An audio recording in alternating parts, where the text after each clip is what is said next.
Mais bien avant de commencer, nous allons donc introduire le pasteur Jad Mugangi afin de nous confier ces moments dans le Seigneur.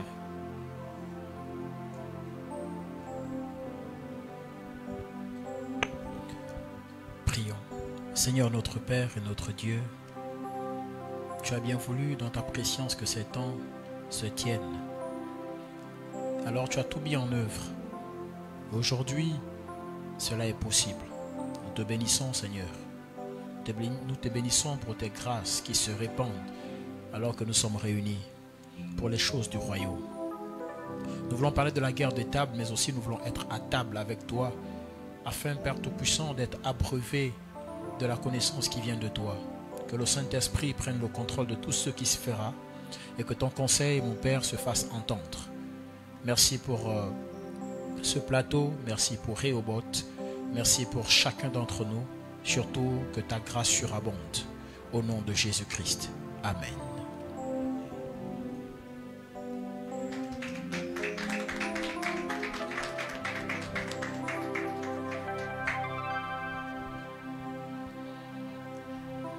Bien, comme on disait tout à l'heure, nous allons débattre d'un sujet qui a pour thème la guerre des tables. Vous semblez peut-être étonné, voire surpris, mais la vérité sera mise en lumière sur ce thème. Et nous avons avec nous des éminents hommes de Dieu, le pasteur Mugangi, Jad Mugangi, des églises Mont des Oliviers, que je vous prie d'acclamer. Mais aussi notre hôte, le père de la maison, le pasteur Samson Kwakano.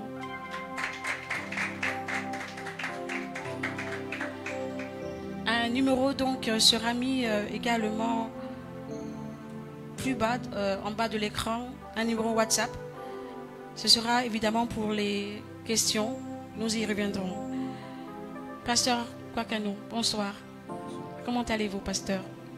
Je vais bien par la grâce de Dieu. D'accord. Aujourd'hui, donc, nous sommes sur le thème la guerre des tables. Évidemment. C'est un thème combien complexe, un thème inconnu du grand public. Nous voulons connaître davantage, nous voulons savoir exactement ce que signifie la guerre des tables. Amen. Est-ce qu'on peut bénir le Seigneur? Alléluia par vos acclamations. Amen. Alors déjà, nous bénissons l'Éternel Dieu qui permet ces moments.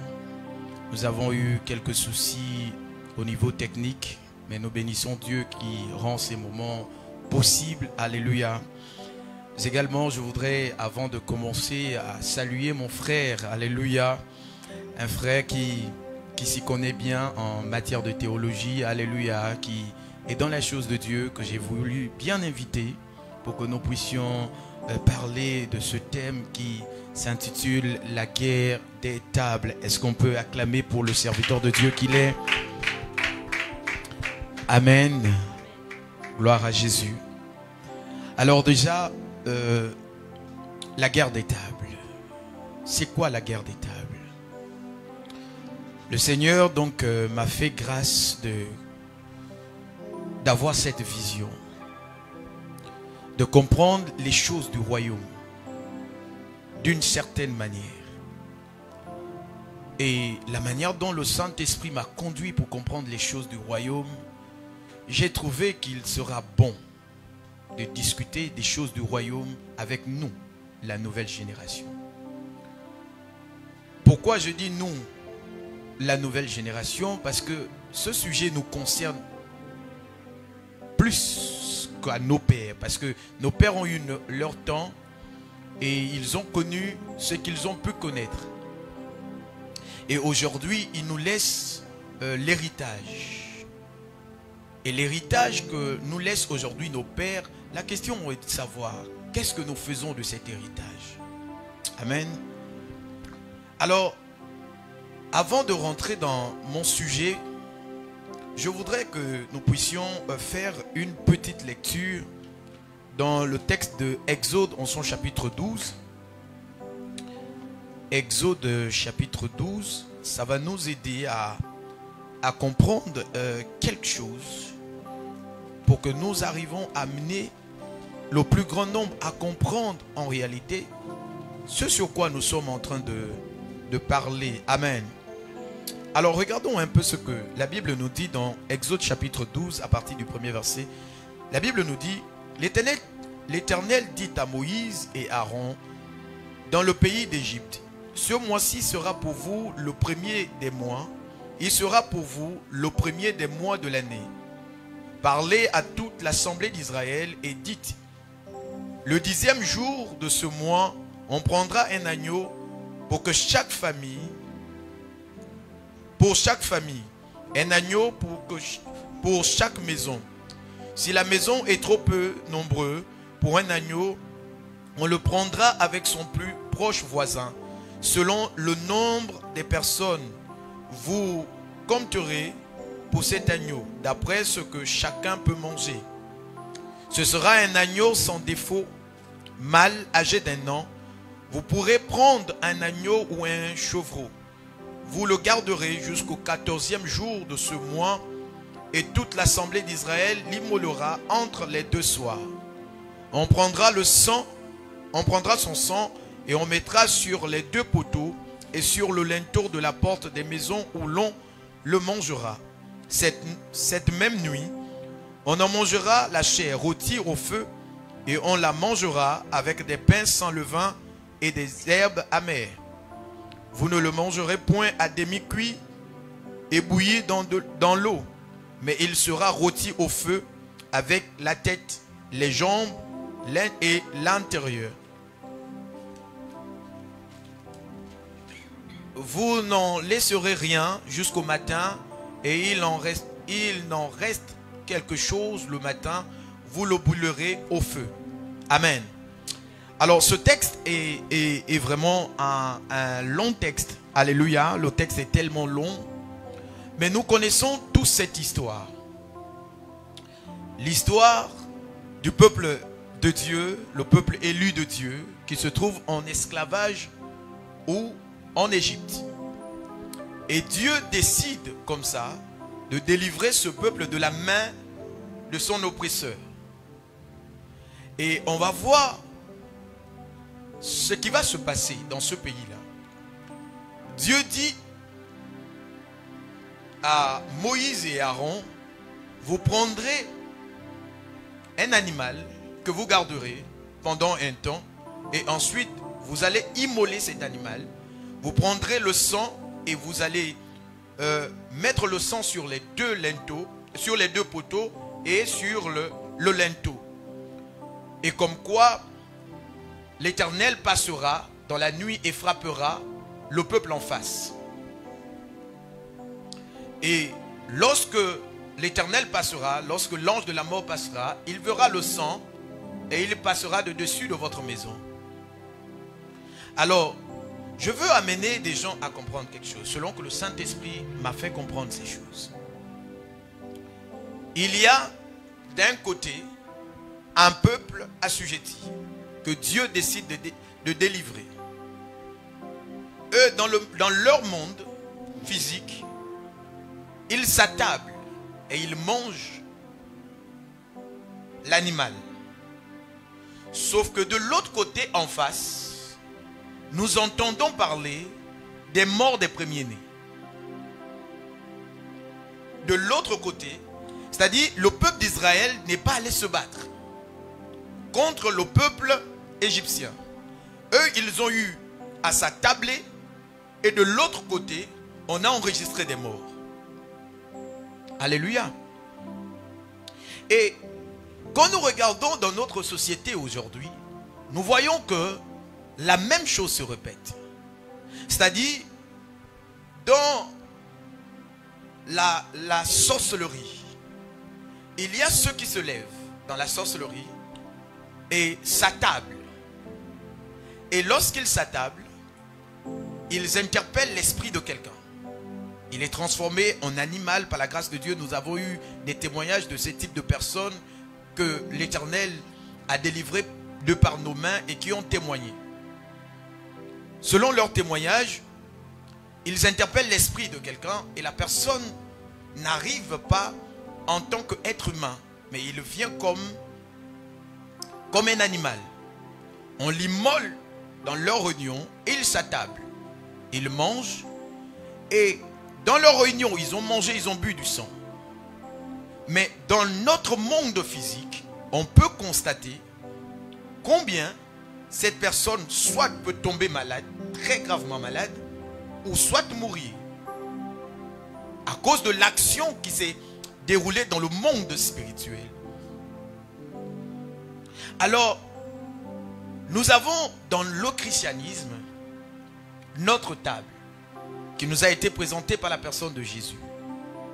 Il conduit les 12 et il dit: je vous donne ma chair et je vous donne mon sang.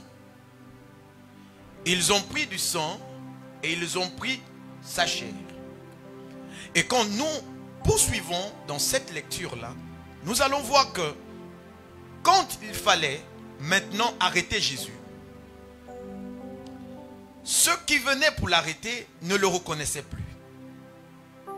Il a fallu donc le baiser de Judas Iscariote pour repérer la personne de Jésus. Il fallait le baiser de Judas Iscariote pour repérer Jésus.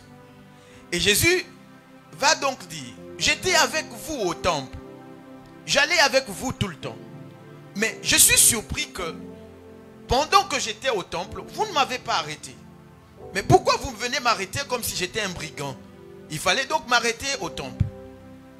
J'ai donc compris quelque chose dans ce texte, qu'en réalité, lorsque Jésus-Christ avait partagé son corps et son sang, il y a eu quelque chose qui s'est passé. Il s'est dupliqué dans ses 12 disciples. Et il n'y avait que l'un d'eux qui avait mangé de ce corps et de ce sang pour repérer le vrai de Jésus. C'est pourquoi il fallait le baiser de Jésus. Et le baiser de Judas Iscariote pour repérer la personne de Jésus.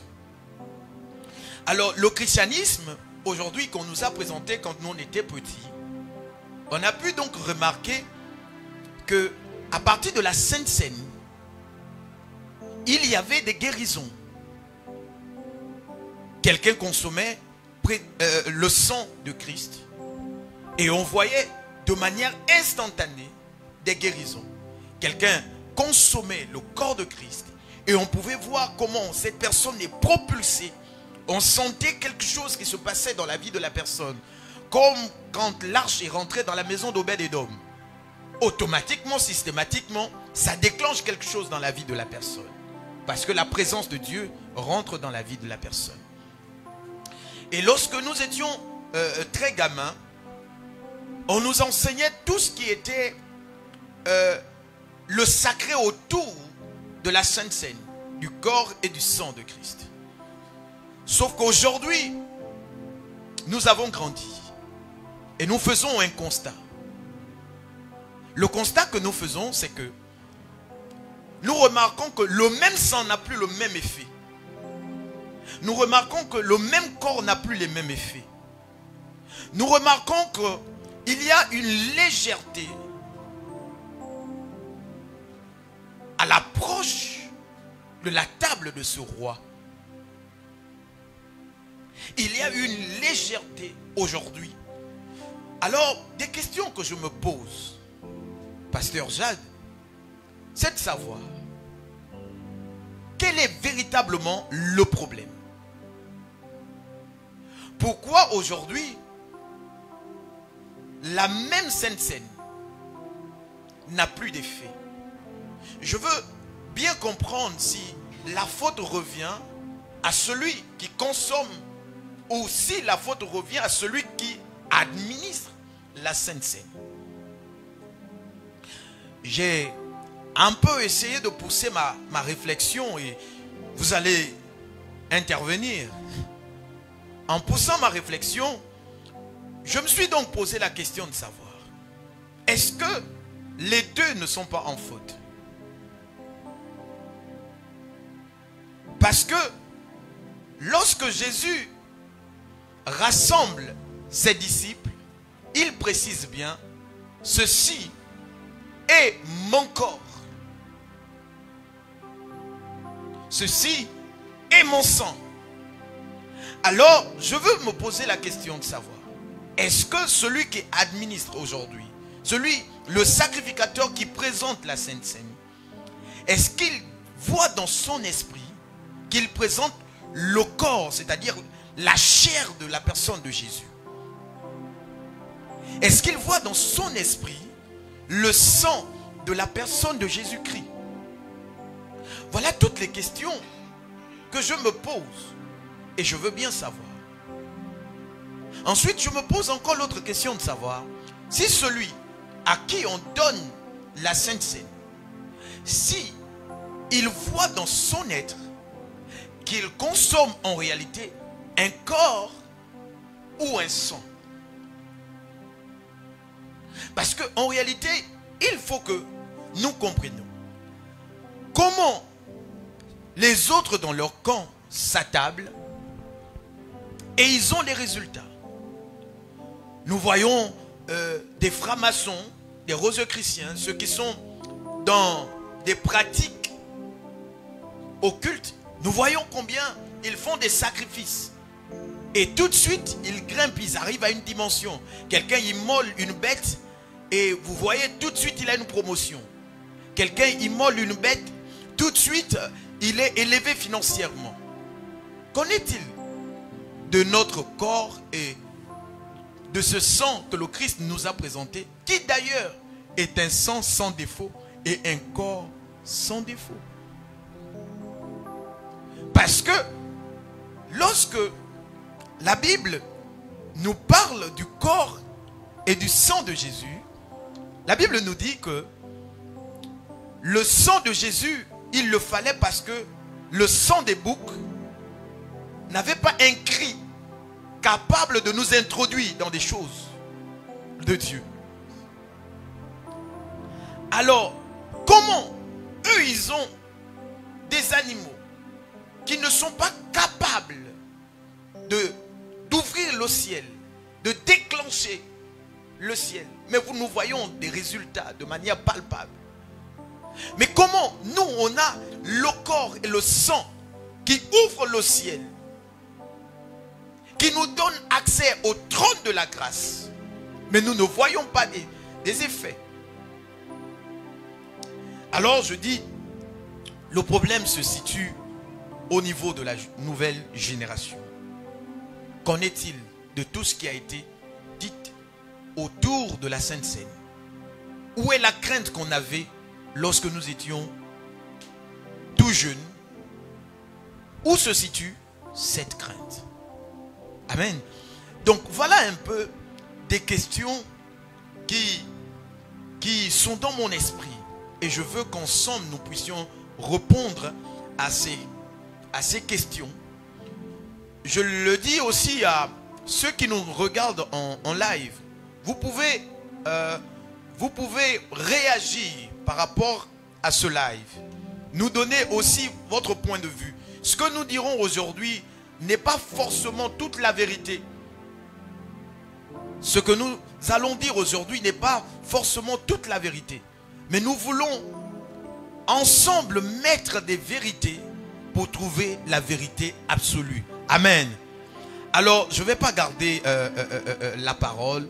Je vais passer la parole à mon frère, le pasteur Jad Mugengi, alléluia, qui va nous introduire sur le point de vue théologique de ce que l'Esprit de Dieu dit au sujet de ce sujet de la guerre des tables. Amen. Est-ce qu'on peut acclamer pour le pasteur Jad?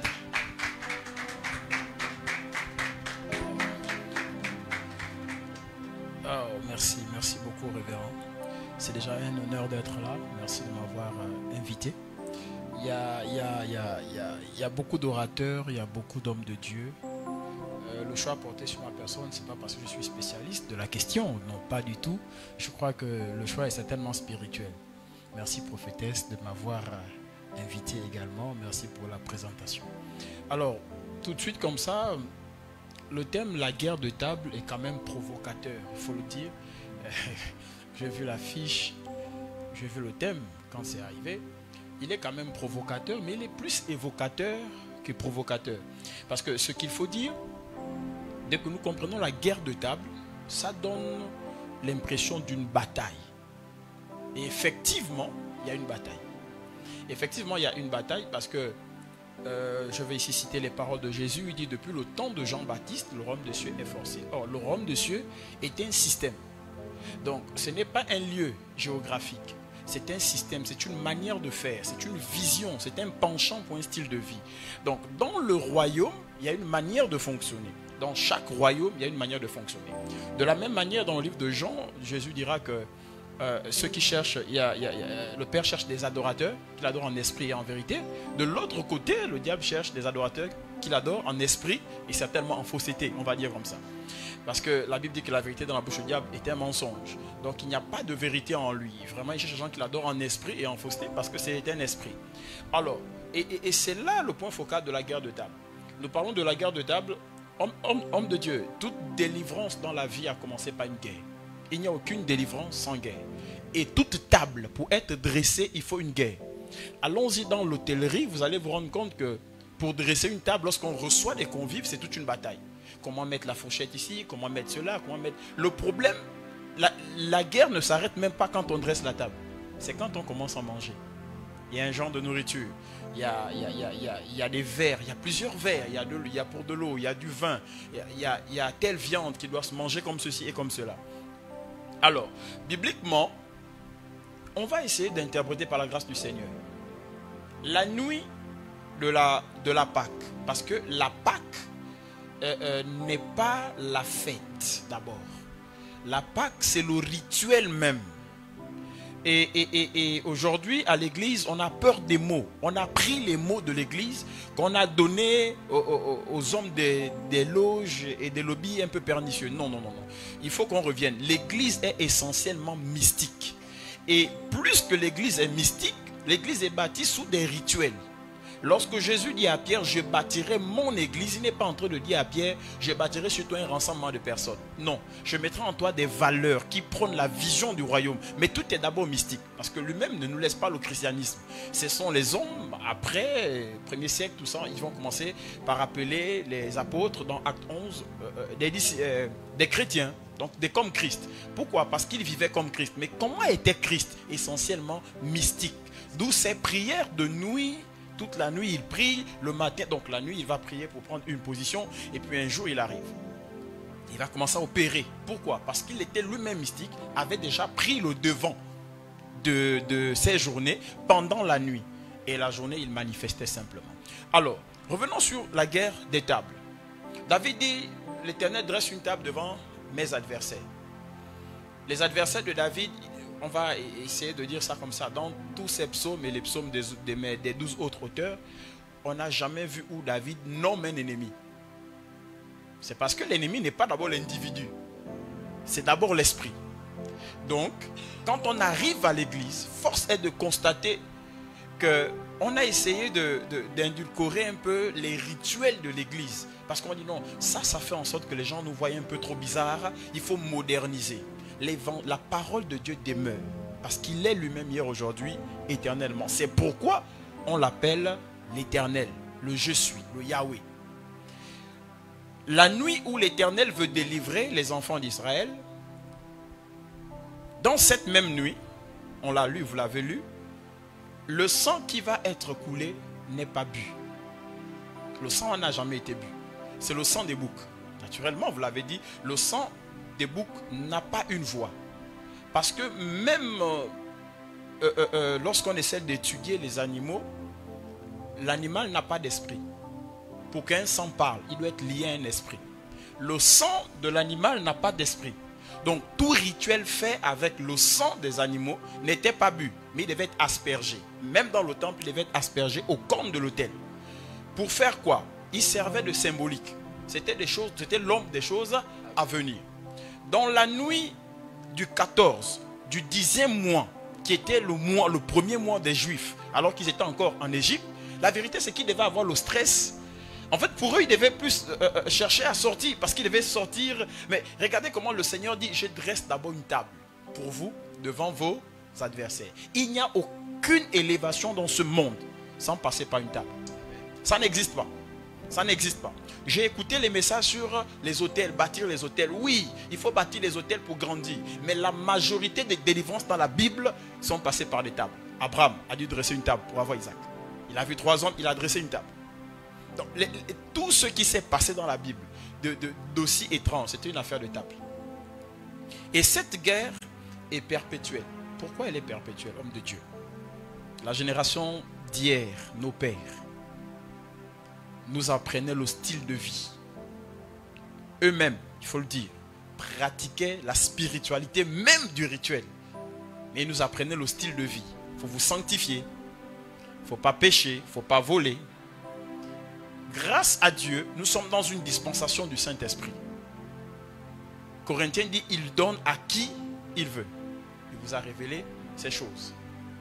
À nous qui sommes dans le couloir de la Torah, comme enseignants, de les scruter maintenant. C'est ce que nous faisons. Donc, le sang des boucs de la nuit du 14 du mois Adar n'était pas bu. C'est la chair qui était mangée au rôti avec de la zime, qu'on appelait les pains sans levain.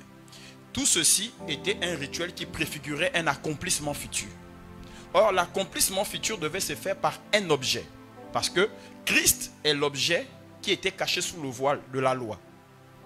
Et l'Éternel voulait enseigner de manière... parce que Christ, Exode de manière théologique, présente Jésus-Christ comme étant notre Pâque, l'agneau pascal. Et la Pâque, donc, c'est l'essence du rituel. Or, sur une table spirituelle, il y a 3 choses, 3 éléments qu'il faut retenir. Il y a la parole, il y a le sacrifice et il y a l'autel. Ce sont les 3 choses que l'on retient sur une table. De la même manière, sur une table, on trouve à manger, on trouve de l'eau, on trouve le dessert, les entrées et autres. C'est la même chose. Il faut une parole qui soit prononcée pendant le rituel. Il faut un sacrifice qui soit immolé. Et il faut un autel sur lequel immoler. Or, la première table, qui est en fait l'image de la délivrance du peuple juif d'Israël, manquait un élément, l'autel. Il y avait juste le sacrifice, il y avait des paroles prononcées. Mais il manquait l'autel. Il manquait vraiment l'autel. C'est pourquoi il prenait ça tard dans la nuit. Disons aux chrétiens, et ne nous mentons pas, toutes les grandes réalisations du jour se préparent dans la nuit. C'est dans la nuit. L'église est essentiellement mystique. Les dimanches, le Shabbat, quand on vient, c'est pour louer et rendre grâce à Dieu pour ce qu'il a déjà opéré pendant la nuit. C'est pourquoi très tôt le matin, la Bible déclare que l'Éternel appelait ses serviteurs. Mais très tard dans la nuit, il instruisait ses serviteurs. Et le matin, il les mandate. Et on voit des résultats.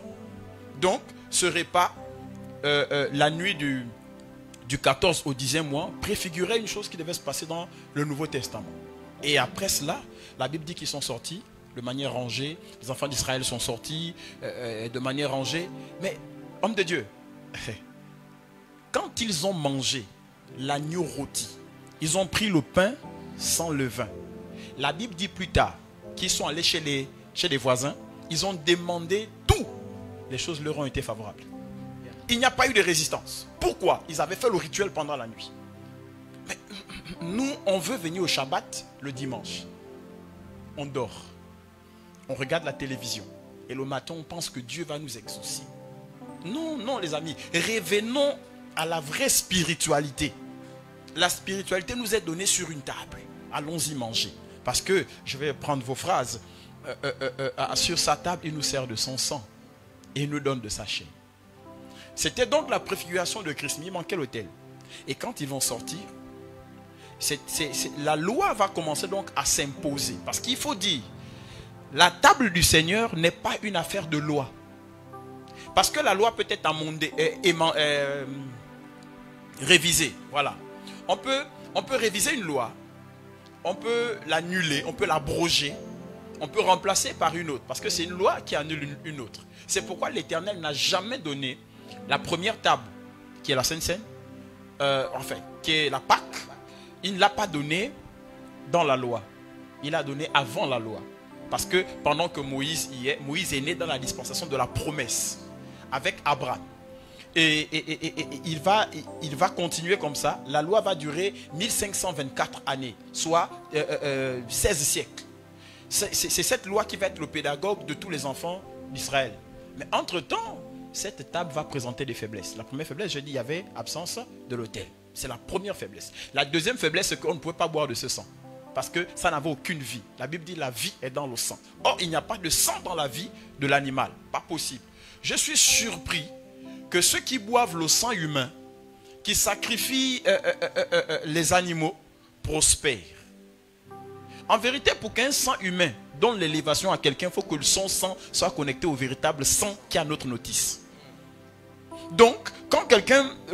c'est même pas possible qu'un non-croyant mange, boive la chair, mange le sang, boive le sang et mange la chair d'un enfant de Dieu.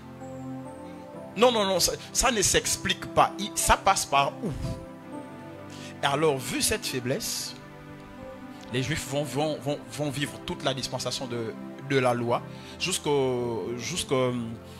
ce que Malachie arrive. Quand Malachie arrive, il y a tout un désordre sacerdotal. Il faut que lui vienne redresser le sacerdoce. Pourquoi? La prophétie de Malachie dit, avant le jour du Seigneur, il y aura le Messie qui va venir. Il dit, Élie viendra. Le Élie en question, qui signifie Dieu, était pointé sur Jésus. Et à partir de là, Malachie prépare le chemin. En vérité, pour qu'il y ait l'accomplissement, il y ait les éléments qui manquaient sur la première table. Et quand Christ arrive, avant que Christ n'arrive, il y a 400 années de silence. La terre est dans un désordre. Nous sommes dans le paganisme. Chacun fait son rituel comme bon lui semble. Chacun a la foi en ce qu'il fait et non pas en celui qui est dans l'essence de la vie. Et à partir de ce désordre, c'est là que s'applique la vraie parole qui est écrite dans le livre d'Exode. J'ai vu la souffrance que mon peuple subit en Égypte. Là, ce n'était plus une affaire d'Égypte. Nous étions errants. Alors dans l'errance, Dieu a pitié de nous. Il va nous envoyer Jean-Baptiste qui va préparer le chemin. Jusque-là, la table n'est pas dressée. En vérité, le taulier, c'est Jean-Baptiste. Parce que la Bible qu'il est venu pour rendre témoignage à la lumière. Jean-Baptiste va tout dresser. Quand le Christ arrive, force est de constater que lui-même, le Christ, va manger le poulet rôti. Il va prendre les pains sans levain. Attention, il n'y avait pas que les pains sans levain, il y avait aussi l'herbe amère. Et quand il va mélanger tout ça, l'herbe amère préfigure quoi théologiquement parlant? Vous voyez, dans la vie chrétienne, à un moment donné, nous vivons. Tout est bon, et puis tout à coup, les choses commencent à être bizarres, amères. Amères. C'est ça la préfiguration de cette table. Et le Christ, quand il arrive, il a pendant 3 ans, sinon toute sa vie, c'est mieux de dire comme ça, toute sa vie, il a mangé le poulet rôti, l'agneau rôti. Il a mangé, en tant qu'humain, il les a mangés. Parce que lui aussi, il faut le dire, c'est un homme de l'Ancien Testament. Christ est un homme de l'Ancien Testament. Et quand il arrive, le soir où il doit aller, vous avez parlé de Judas, qui a joué son rôle. J'ai entendu dire que Judas avait échoué. Ne rentrons pas dans les interprétations que la Bible ne dit pas. Ce n'est écrit nulle part. Parce que quand les apôtres rendent témoignage de Judas, dans le livre de Actes, il fallait chercher un autre apôtre pour remplacer. Écoutez ce que Pierre dira. Il dit, il faut qu'on prenne un autre apôtre pour le ministère que Judas a abandonné, a laissé, pour aller en son lieu. Il n'a pas donné un autre discours. Pourtant, il était témoin oculaire. Il a salué Judas. Il aurait pu dire, lui là, il est mauvais. Mais il n'a pas dit. Donc, nous, aujourd'hui, dans cette génération, nous sommes très forts pour chercher ce qui est grand. Mais nous refusons ce qui en fait le fondement. Nous cherchons la puissance, mais nous refusons l'essence de la puissance. Quelle est la puissance qui va venir sans table, sans manger? Toute nourriture nous donne de la force pour un objectif. La table du Seigneur a plusieurs objectifs. C'est pourquoi la Bible, nous avons tout pleinement en Christ. Laissez-moi terminer en disant ceci. Lorsque le Christ va faire sa dernière scène, il y a même eu une confrontation entre Judas et Pierre. Judas veut que la scène se passe chez lui. Pierre veut que ça se passe chez lui. Le Seigneur dira, je ne mangerai ni chez toi, ni chez toi. Rentrez dans la ville, vous verrez un homme qui a la cruche, il prendra les marches, il va monter et dites-lui où est-ce que le maître mange. Homme de Dieu, le lieu où ils étaient montés, c'est le lieu où le Saint-Esprit s'est manifesté en Actes chapitre 2. C'est ce lieu qu'on appelle la chambre haute. C'est là-bas où il a mangé la Pâque. Vous voyez? C'est tellement bien que c'est prophétique. Voilà ce que, en fait, nous en tant qu'étudiant de la Bible, j'aime pas trop les théologiens, je me dis étudiant de la Bible, on devrait faire ressortir. Ces éléments ne sont pas là gratuitement ou fortuitement. Non, non, non. C'est là pour nous montrer que le Seigneur aussi peut agir dans la persévérance. Le même lieu, on mange, le même lieu, on reçoit la puissance. C'est la préfiguration de notre église aujourd'hui. De la même manière qu'on est tout le temps au Shabbat, de la même manière qu'on respecte les préceptes que vous nous donnez à l'église et autres, le même lieu peut transformer notre vie. C'est ça l'enseignement d'abord. Et puis après, ils vont aller, le monsieur va dresser la table, le Seigneur a tout préparé, et puis les choses arrivent. Cette nuit-là, le Seigneur va accomplir la dernière chose. En lisant, j'ai encore relu les textes aujourd'hui dans plusieurs versions, je me suis rendu compte que le Seigneur a presque été triste. Écoutez ce qu'il va dire. Il dit, j'aurais aimé manger, j'aurais aimé boire le jus de la vigne. Et il dit, jusqu'à ce que cela s'accomplisse dans le royaume. Ça veut dire qu'il y aura encore une autre table. Mais pour l'instant, il a plu au Seigneur de nous donner ces deux tables. La table qui était l'ombre et la table qui était devenue la réalité. Et à partir de là, il va faire ce qu'on appelle en théologie la transsubstantation. Ça veut dire quoi?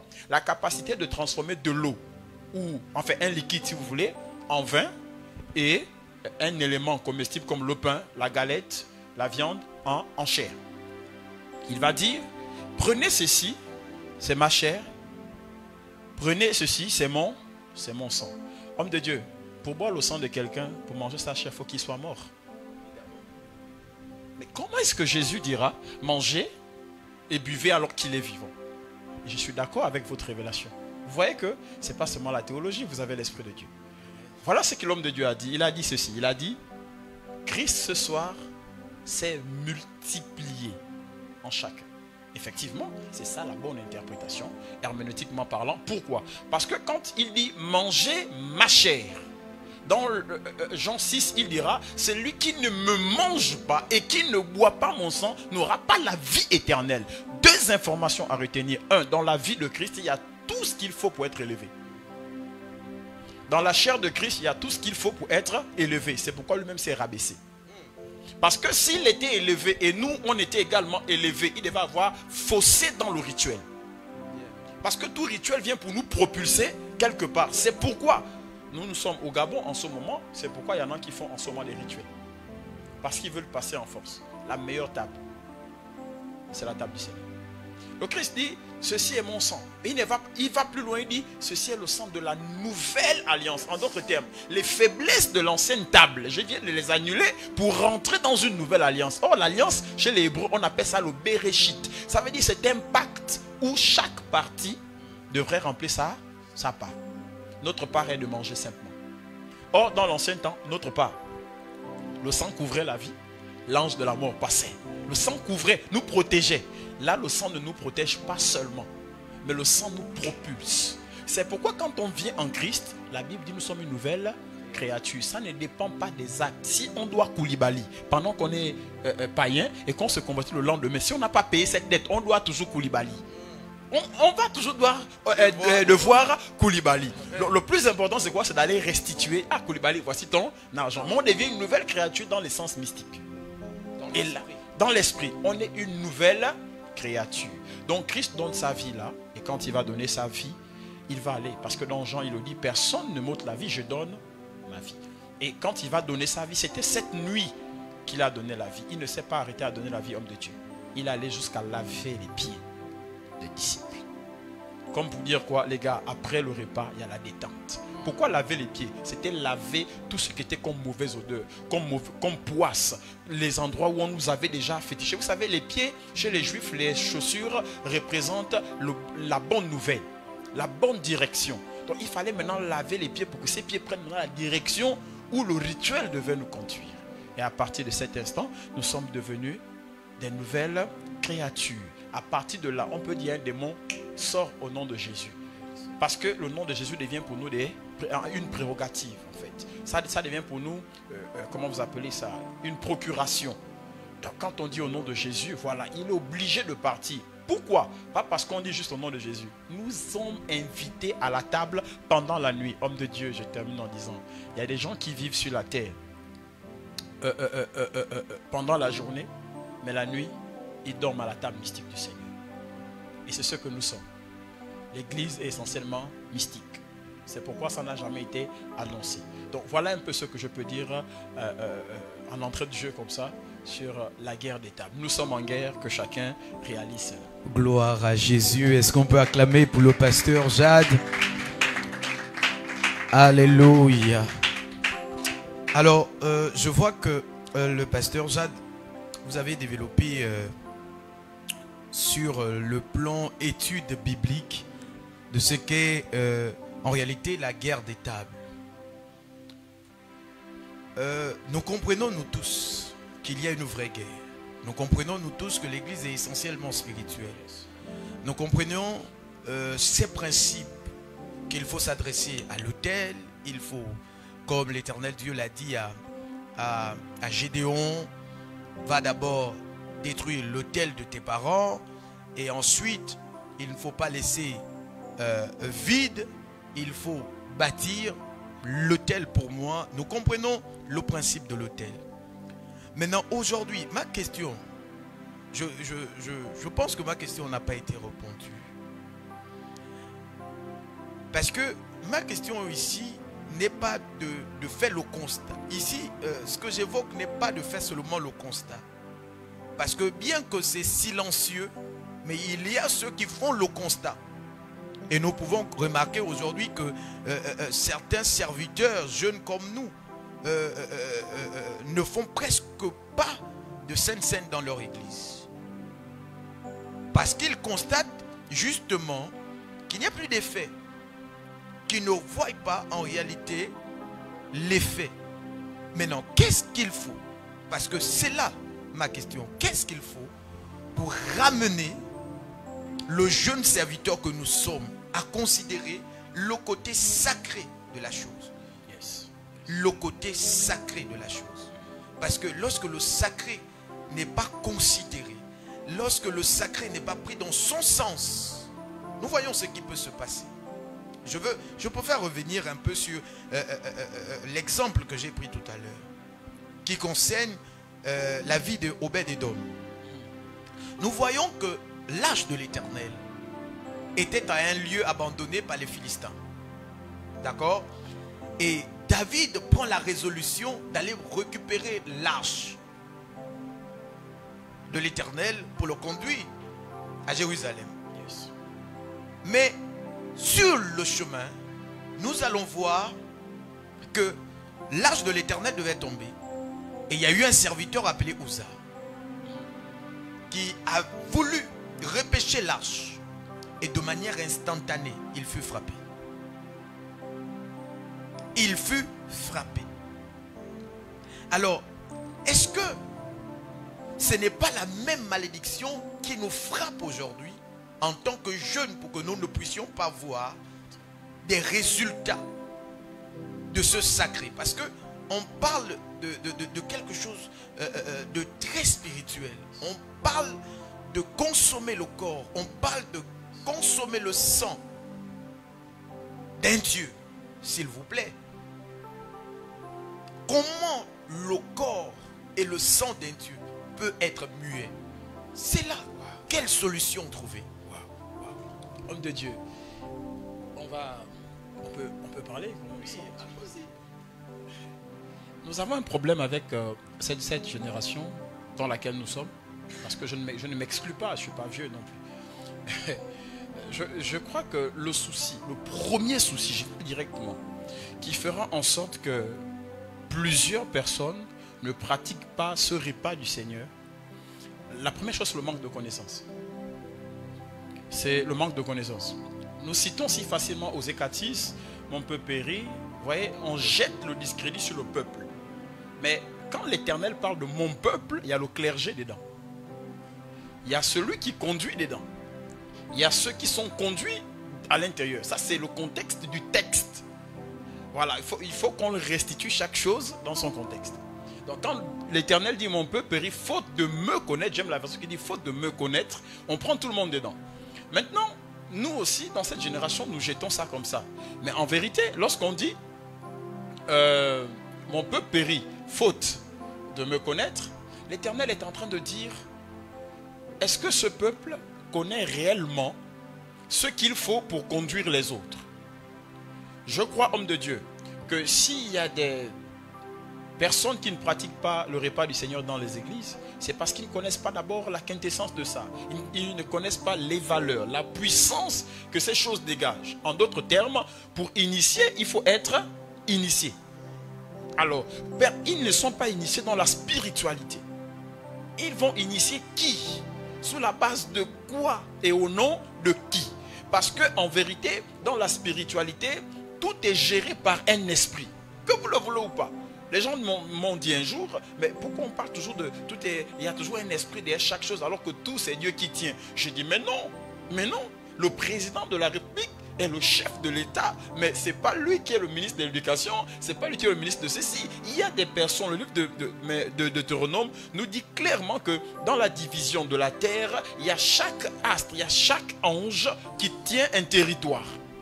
Alors, ils ne sont pas initiés, ils ne peuvent pas initier. C'est la première cause, c'est la première raison. Donc le manque de connaissance. La deuxième chose, c'est que certaines personnes veulent faire de leur fils leur extension. En d'autres termes, si moi, j'ai pas par exemple, si je n'ai que le don de prophétie, ou la manière, je n'ai que la prophétie, je prophétise, tout le monde autour de moi fera que ça. Et voilà comment on oublie les rituels en fait qui propulsent. C'est pourquoi nous avons dans nos églises des mamans qui ont tout abandonné, qui se sont donnés au Seigneur et puis rien n'avance.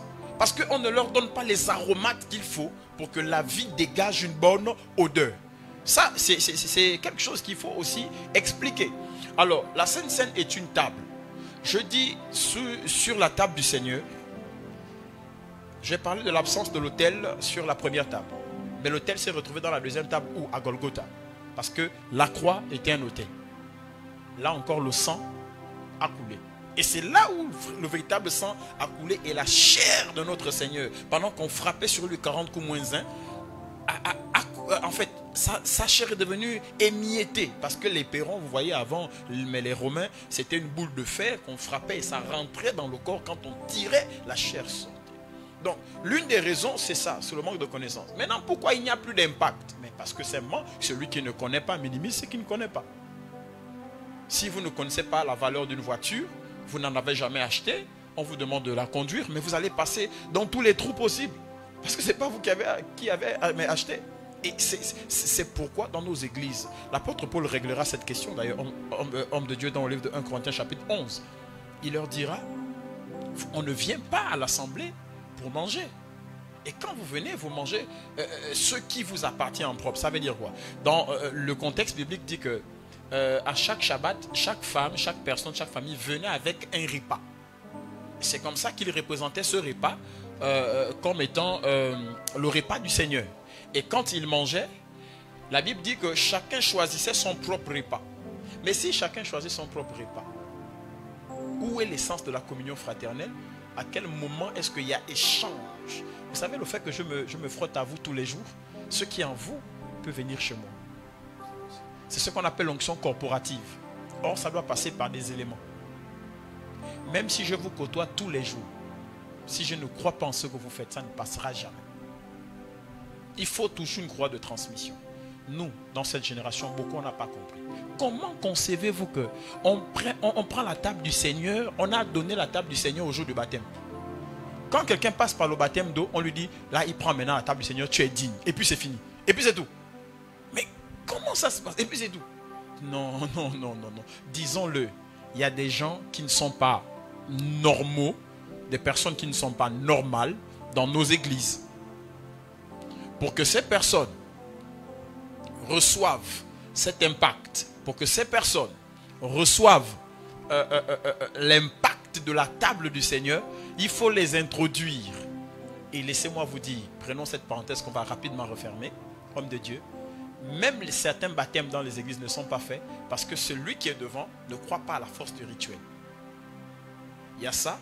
Il y a aussi un peu le regard pédantiste. Ça veut dire des personnes qui aiment quand on a baptisé, ils étaient 1000 et puis ils mettent sur les réseaux disant ouais, il y avait 1000 personnes. Ouais, il y a aussi ça.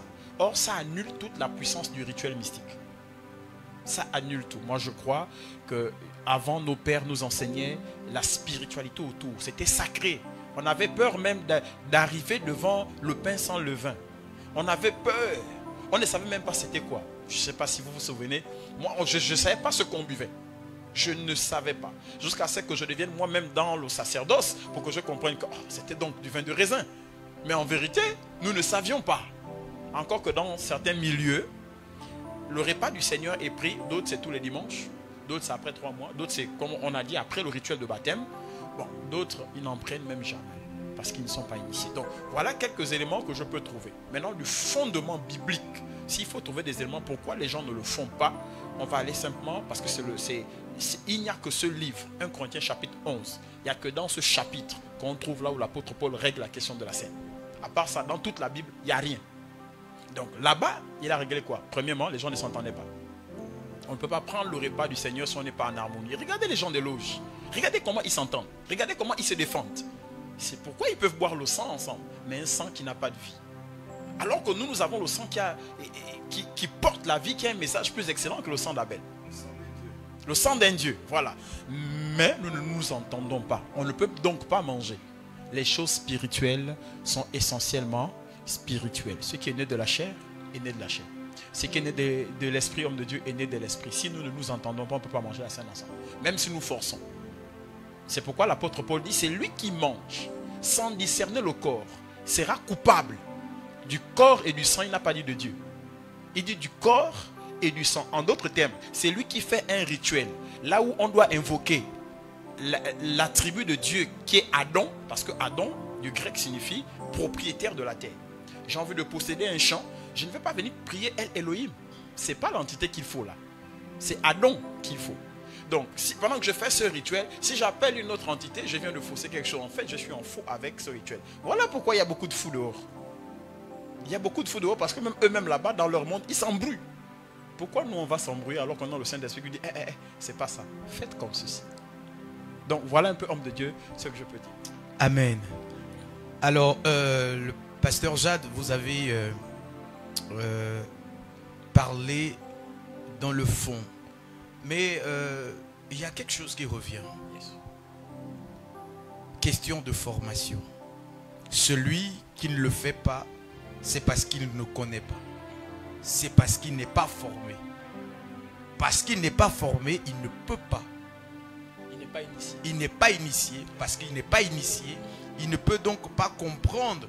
Et justement, nous comprenons que en matière de spiritualité, il est question d'être initié pour avoir accès à ce qui se fait dans ce milieu. Alors, l'initiation. Où se situe donc le problème? Est-ce la jeunesse très pressée d'être aussi appelée papa, ou les papas qui séquestrent la connaissance? Parce qu'on a deux volets.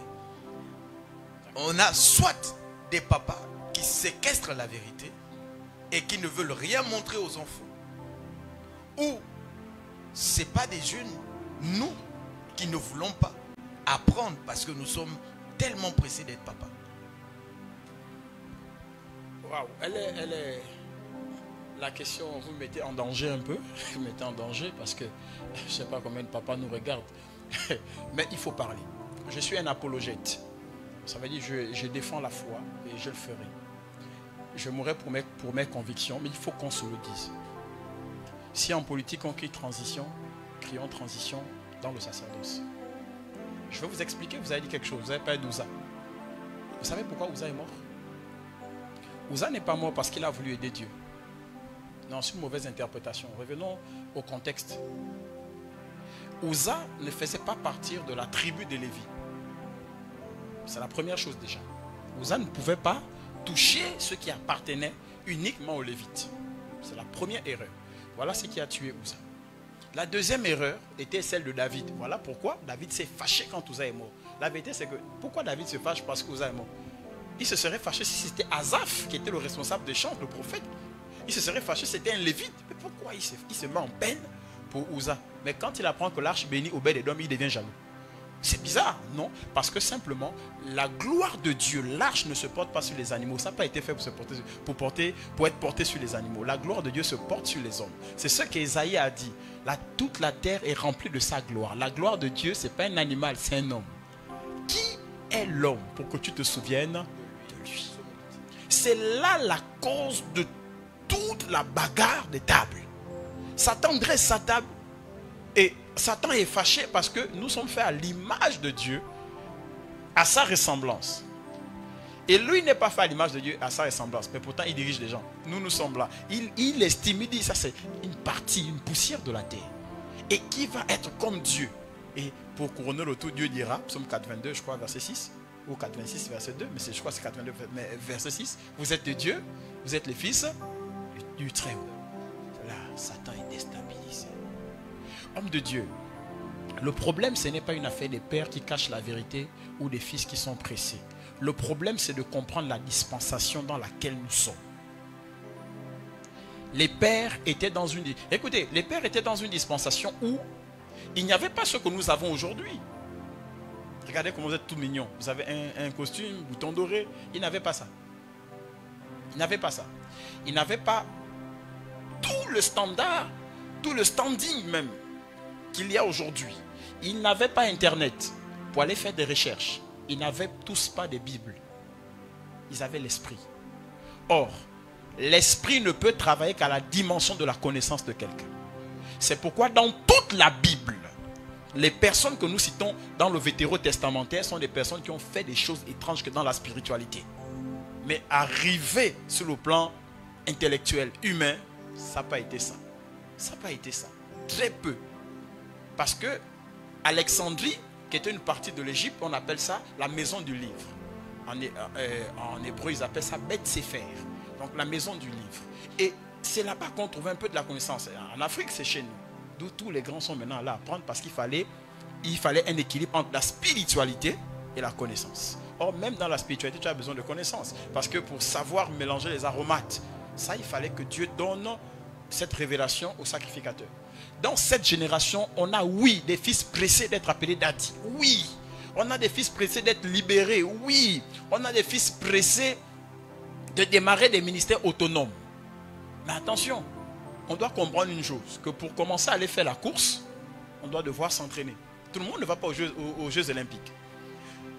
On a aussi des pères qui cachent certaines choses. Comme je l'ai dit, ce n'est un secret pour personne. Allez demander à tous les pères comment vous avez fait pour devenir comme ça. Ils vont vous dire, allez-y jeûner 40 jours. Allez-y faire 21 jours. La vérité, c'est que ce n'est pas la durée de la prière ou du jeûne qui nous propulse. Non. Non, non, non, non. Je plongeais ma tête là-dedans. J'ai essayé moi aussi. C'est pas ça. On peut faire 40 jours de jeûne. Homme de Dieu, quand on sort de là-bas, on est frustré avec nous-mêmes parce que rien ne démarre. Parce qu'on n'a pas compris ce qu'il fallait ajuster. Nous avons des appels uniques. Les fils de cette génération font des mauvaises connexions. Des très mauvaises connexions. Lui là a beaucoup de gens, il a la foule. Je vais chez lui, il va prier pour moi, j'aurai ce qu'il a. Quelle est la table sur laquelle il siège? Ça, on n'a pas compris. J'ai lu la Bible, Jésus a envoyé les gens deux. Et après, ils sont revenus, ils ont fait désolé. Je dis non, c'est pas ça le plus important. Soyez heureux de ce que vos noms soient écrits dans le livre. Pour être écrit dans le livre, il fallait être invité à la table. Job était absent à la table du Seigneur. Les autres faisaient la réunion, il n'était pas, on l'a accusé. Le diable lui a fait sérieusement mal parce que Job n'a pas été mystique. Nous, on est absent à notre propre table, mais on veut aller convoiter l'autre qui était à sa table.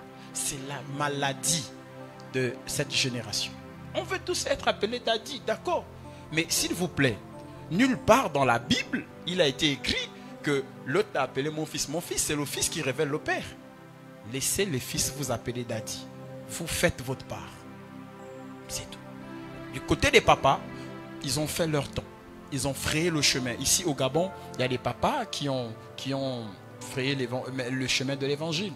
Aujourd'hui, on peut parler librement comme nous parlons. Avant, eux, ce n'était pas ça. Ils ont fait de la prison.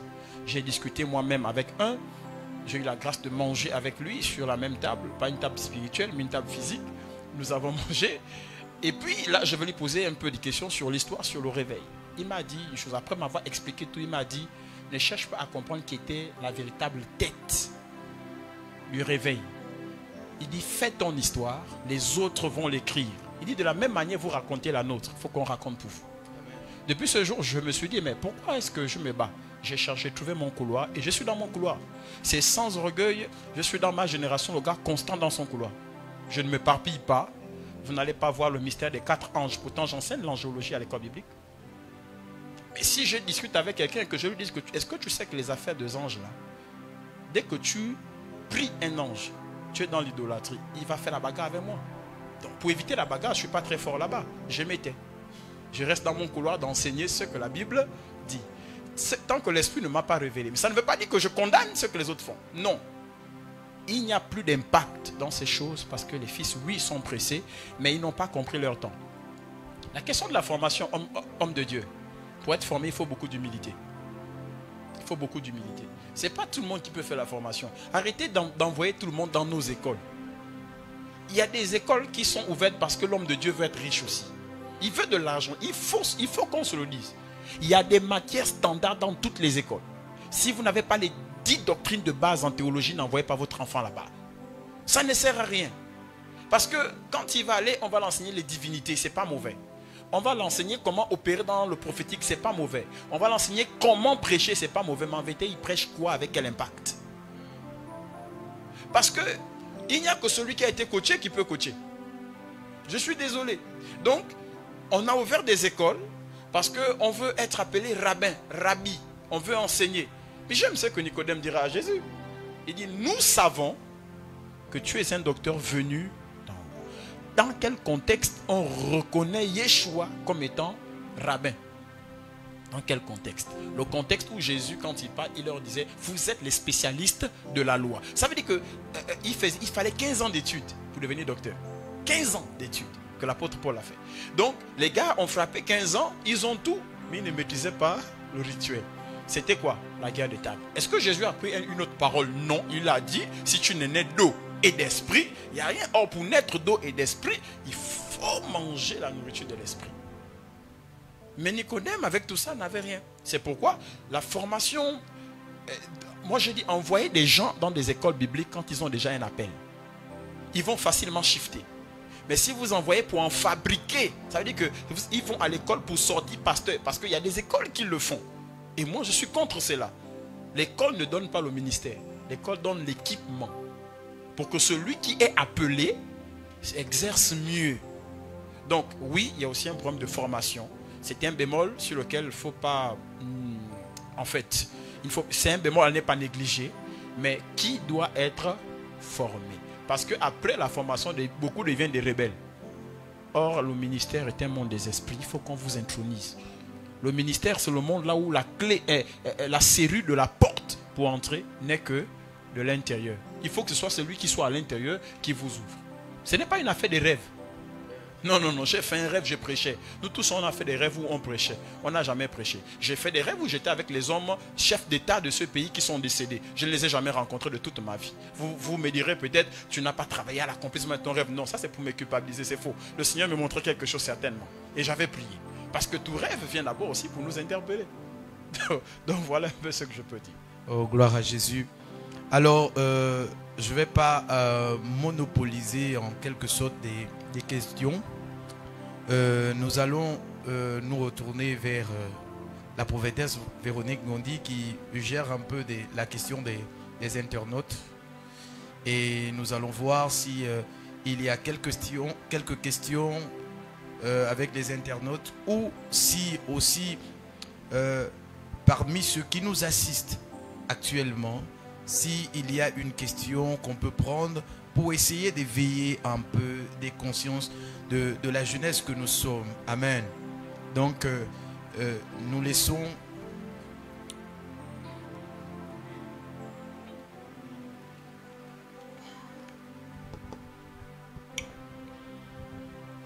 Alors, nous avons été vraiment édifiés. Beaucoup de choses ont été mises en lumière. Et il y a quelque chose qui m'interpelle. Vous parlez de transition. Transition dans le sacerdoce. Cette transition doit être faite comment?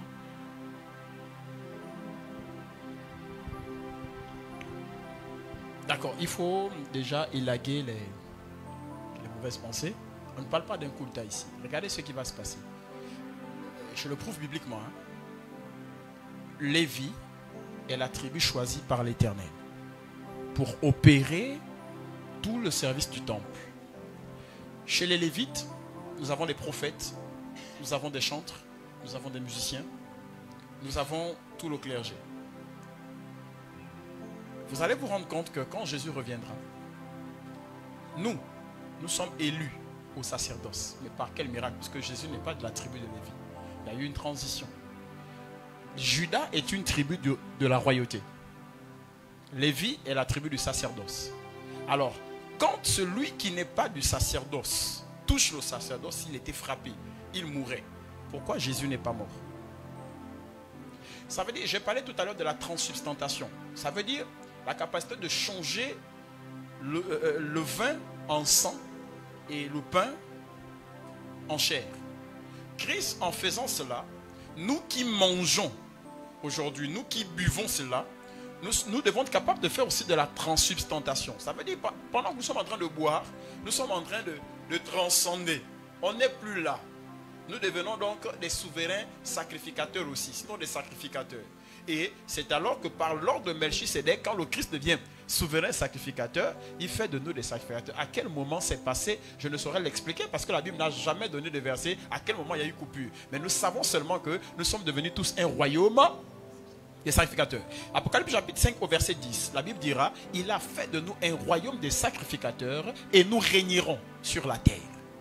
Donc notre sacrificature, ce n'est pas là-bas. C'est sur la terre. Parce qu'en haut, Jésus est déjà souverain sacrificateur sur l'ordre de Melchisédek. C'est ici. Et dans cette génération, avec ceux qui sont en train de partir, soyons humbles, reconnaissons. Cher papa, soyons humbles. À un moment donné dans le ministère, il y a ce qu'on appelle le relais. Il y a une génération aujourd'hui en puissance, en force. Ils opèrent magnifiquement. Ils prêchent. En fait, c'est extraordinaire. Pourquoi ne pas leur passer le flambeau? Pourquoi rester toujours là en disant, je suis daddy, deviens papy? Parce que la meilleure manière de régner dans le ministère, c'est de faire régner les autres. Et c'est là que le flambeau passe. Élie n'a pas attendu qu'il meure. Élie a attendu qu'il soit enlevé. Ça veut dire que quand on parle d'enlèvement, on fait allusion au fait que la personne n'a pas terminé, mais elle a trouvé une autre personne qui soit capable. Il y a une transition. Jésus n'a pas attendu de vieillir. Il a dit, il est avantageux que je m'en aille. Prophétesse, aussi longtemps, certaines personnes seront sur votre chemin, il y a des choses que vous ne pouvez pas faire. Aussi longtemps vous êtes dans la maison de papa et maman, même si vous êtes marié, mais vous êtes dans sa maison, vous resterez son enfant. Quand vous êtes maintenant dans votre foyer étant marié, vous voyez que vous commencez à régner en tant que maman, mais vous restez enfant de quelqu'un. Il faut que les papas arrivent à comprendre ça. Tous les jeunes ne sont pas des bandits spirituels. Tous les ministres actuels ne sont pas des bandits spirituels. Permettez-moi de prendre cette hypothèse homme de Dieu. J'ai vu un homme de Dieu, un père. Ça m'a fait mal. Il était en train d'insulter sur les réseaux sociaux un jeune prophète. Et par ricochet, il a mis tout le monde dedans. Il a dit, vous les jeunes prophètes là, vous n'êtes même pas mariés. Après, c'est vous qui faites du désordre. Et il a osé dire, nous, à notre temps, il a cité le nom de l'église que je ne vais pas citer, il a dit, nous, à notre temps, à tel endroit, même quand tu ne t'es pas marié, tu ne pouvais même pas te lever pour prêcher. Ah, ça m'a interpellé. Parce que je suis un apologète, un défenseur de la parole. À moins de lui dire, c'est écrit où que le mariage est un critère pour servir le Seigneur. Il y a un qui ne me connaissait pas et qui m'a dit, marie-toi seulement au lieu de venir poser des grandes questions. Je lui ai envoyé ma photo. Je lui ai dit, je suis marié, mais je ne suis pas d'accord de ce que vous faites. Parce que dans ce pays, le plus grand désordre s'est fait avec les hommes mariés, pas avec les célibataires. Non pas que je défends leur position, non. Pourquoi?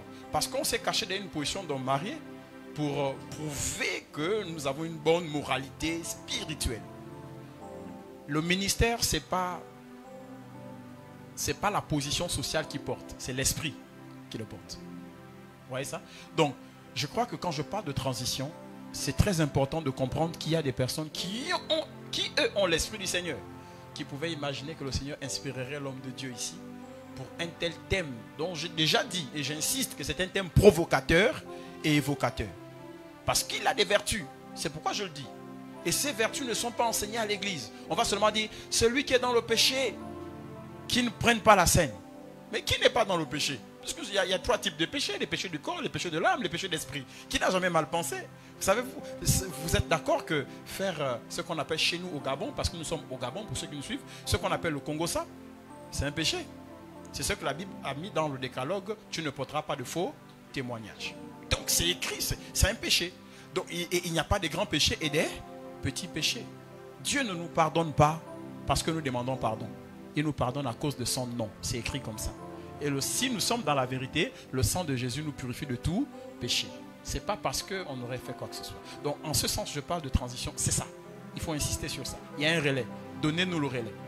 On peut aussi faire quelque chose de bien. Moi, je suis toujours honoré quand je viens à Rehoboth. Je suis toujours honoré. Merci, pasteur. Je voudrais rappeler aux internautes que nous avons un numéro à disposition pour vos questions, le 65 42 27 85. 065 42 27 87. Mais aussi, ceux qui sont dans l'assemblée, n'hésitez pas à poser vos questions. Nos hommes de Dieu se feront le plaisir de vous répondre.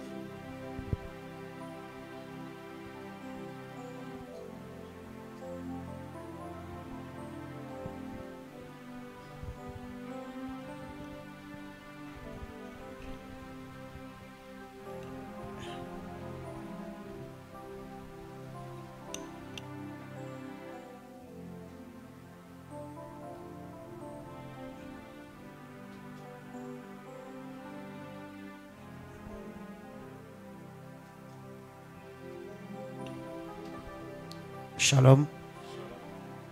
Je m'appelle, je suis le frère Mbomba Parfait.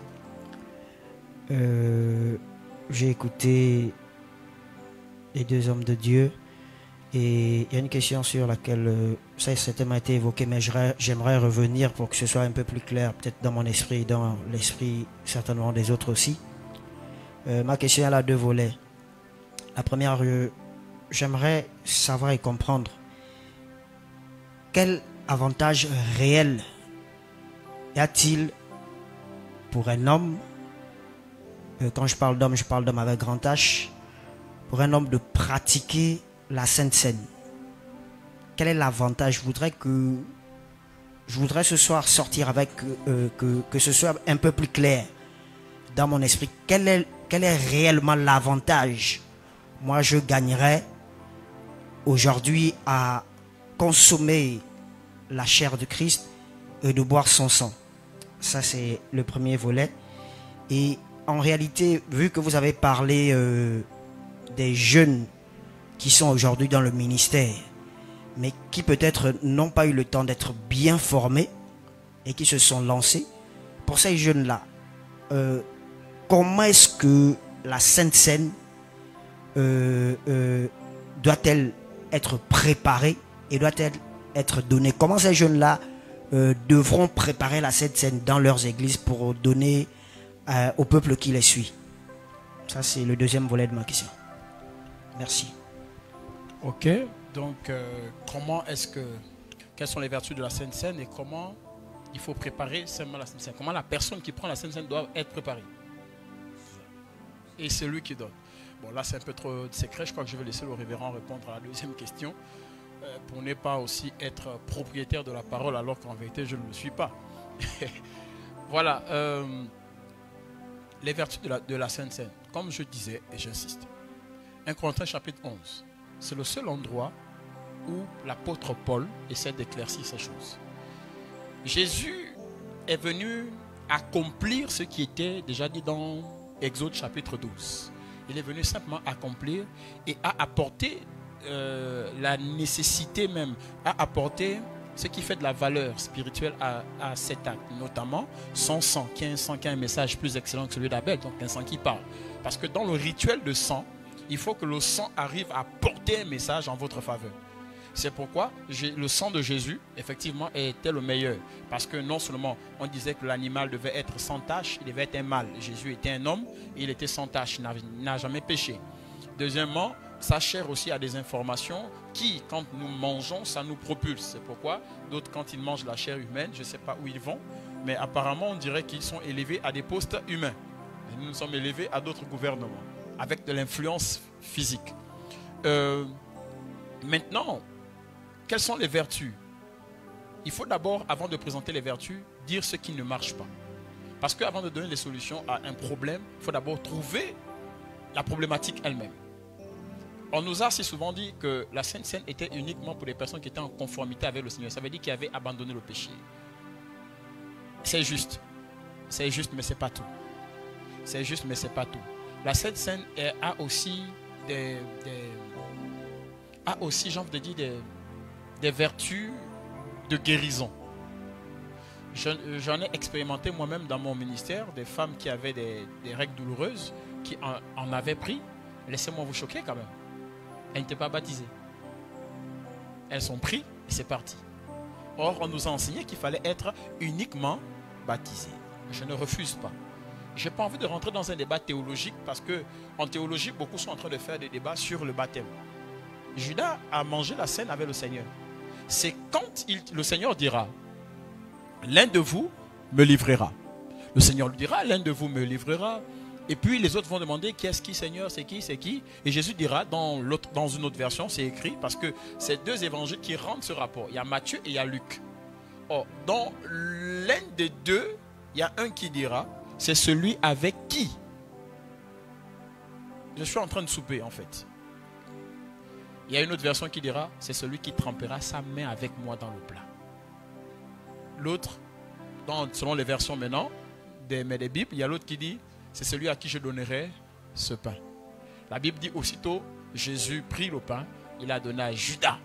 Et là il a dit, ce que tu as à faire, fais-le. La question c'est, avant de dire ce que tu as à faire, fais-le. La Bible ajoute même que à l'instant même, le diable rentra dans le cœur de Judas. La question est, est-ce que Judas n'était pas disciple? Si. Est-ce qu'il n'a pas mangé la scène? Si. Mais est-ce qu'il n'a pas néanmoins trahi le maître? Si. Donc, la véritable question n'est pas à ça. C'est, est-ce qu'il avait les aptitudes pour manger la scène? Je dirais oui. Moi, je dirais oui. Ça m'engage. Pourquoi? Parce qu'il était proche du Seigneur. Parce qu'il était dans la présence de Dieu. Mais le fait de rester dans la présence de Dieu ne vous épargne pas du péché. Puisque le péché commence dans la présence de Dieu. Le péché commence dans l'univers avec Lucifer, avec Satan. Mais il est où? Dans la présence de Dieu, c'est là-bas que la rébellion commence. Vous voyez ça? Donc, il faut d'abord tuer ça déjà, en disant, je suis pécheur, je ne peux pas manger la scène. Non, au contraire, c'est en mangeant la scène que nous avons comme envie de déposer nos fardeaux et pratiquer la nouvelle vie. Vous ne pouvez pas faire ce rituel si vous êtes déjà saint. Sinon, on n'a pas besoin de vous. On a besoin des pécheurs pour faire le rituel afin de rentrer maintenant dans ce monde. Donc, en principe, pour ma part, la Sainte Seine peut guérir. La Sainte Seine peut délivrer. La Sainte Seine peut propulser même au travail. Et j'encourage d'ailleurs même des personnes à l'église chez moi de le faire, à la maison, de temps en temps. Ne laissez pas passer, prenez la scène. Faites la transsubstantation. Ceci est le sang. Pourtant, c'est le jus de raisin. Ceci est la chair. Et vous représentez, vous réalisez Christ. Même quand vous avez un problème. Même quand il y a un blocage. Ça peut aller. Une femme qui doit passer par la césarienne, donnez-lui la scène. Je vous assure. Une femme qui a un enfant en position siège. Prenez la scène. Je l'ai expérimenté, ça, position siège. Elle a bien accouché. Elle est là à Franceville. Elle sortait d'une autre assemblée qui aime faire la bagarre avec nous là, nous les églises de réveil et autres. Et puis on a prié et c'est parti. Vous voyez? Donc il y a plusieurs vertus dans ça et il y a d'autres que je n'ai pas encore expérimenté, que certainement l'homme de Dieu a déjà expérimenté, ou tout le monde ou chacun. Mais s'il vous plaît, conditionnez toujours la Sainte Seine au baptême là. Il faut revoir ça. Il faut revoir ça. Parce que si je veux faire prendre à quelqu'un la scène du Seigneur, le repas du Seigneur, mon objectif c'est la guérison, et que je focalise sur le baptême, ça va être compliqué. Je ne pourrai pas atteindre l'objectif. Pierre a dit, pourquoi vais-je bloquer le salut? Donc voilà un peu ce que je peux dire. Pour la deuxième question, l'homme de Dieu se fera le plaisir de répondre. Amen. Alors, je pense que la deuxième question, il était question de savoir comment les jeunes doivent préparer la Sainte Seine. Alors, il faut que nous essayions de recadrer les choses. Vous ne verrez jamais un maître franc-maçon proposer un rituel de leur culte sur Internet. jamais vous ne verrez. Vous n'allez jamais voir un sorcier vous montrer réellement comment ils font pour vamper. Ils vont te dire, si tu veux comprendre les lois de comment on vampe, sois un vampireux. Si tu veux connaître comment on s'attable dans la franc-maçonnerie, il faut être membre. Alors, prendre le sacré et divulguer le sacré sur Internet, c'est diminuer la valeur de notre spiritualité. Donc, un jeune qui veut connaître comment on prépare la Sainte Seine doit s'approcher en réalité de celui qui est son père. C'est ça la réalité. Pas s'approcher d'un homme de Dieu, mais de celui qui est son père. Et puis, il est important d'évoquer cette notion de qui est ton père. Tout à l'heure, le pasteur Jade disait, on voit un pasteur qui a beaucoup de membres, et tout de suite, puisque c'est ce qu'on envie, on court vers le pasteur et on fait de lui notre père. En matière de spiritualité, je ne suis pas frivole. Je suis resté dans mon couloir. Il est clair, je le dis clairement. J'étais chrétien céleste. J'étais chrétien céleste. Et réellement, je n'ai eu qu'un père. Je suis parti du monde de l'église du christianisme céleste pour me retrouver aujourd'hui dans l'église de Réveil. Je n'ai qu'un père, qui est l'apôtre Gauthier Mbiléondjaï. Alors, l'apôtre Gauthier est mon père à partir de quoi? Pas parce que l'apôtre Gauthier est un grand prédicateur. Pas parce qu'il a le monde. Pas parce que ça brille chez lui. Mais c'est par révélation. J'étais dans mon intimité alors que j'avais cessé d'aller à l'église. Et l'Esprit de Dieu m'a poussé un matin de me retrouver dans une église. Ce jour-là, l'Esprit m'a parlé fortement dans ma chambre. Et je me suis réveillé, c'était un frère une fois qui m'avait parlé de la chapelle. Et en ce temps-là, j'étais bien ancré dans l'église du christianisme céleste. Et je n'avais même plus cette église en souvenir. Je n'avais plus cette église en souvenir. Mais ce jour-là, quand le Saint-Esprit m'a visité, il m'a dit, va là-bas. Et vous voyez, dans la nuit où il me visite, il me montre des scènes. Il me montre des scènes, il me montre l'hôtel et il me montre comment il y avait des fleurs naturelles. Et il me montre comment il y avait le dispositif. Et il me dit, quand tu vas respecter ça, je serai avec toi. Et quand j'arrive à la chapelle, ce jour-là, j'appelle le frère Yannick Moussavou. Je l'appelle, je dis, non mais tu m'avais une fois parlé d'une église. Et ce matin, je me suis réveillé avec, dans mon esprit, d'être dans cette église. Et il m'a dit ce jour-là, moi je ne vais pas au culte.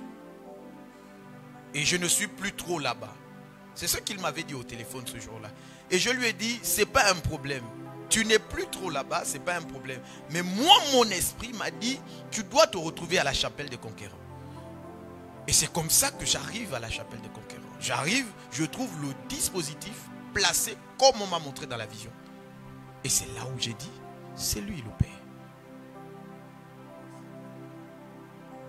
Vous voyez, donc, il est important, ce n'est pas une question de qui brille, qui prêche bien.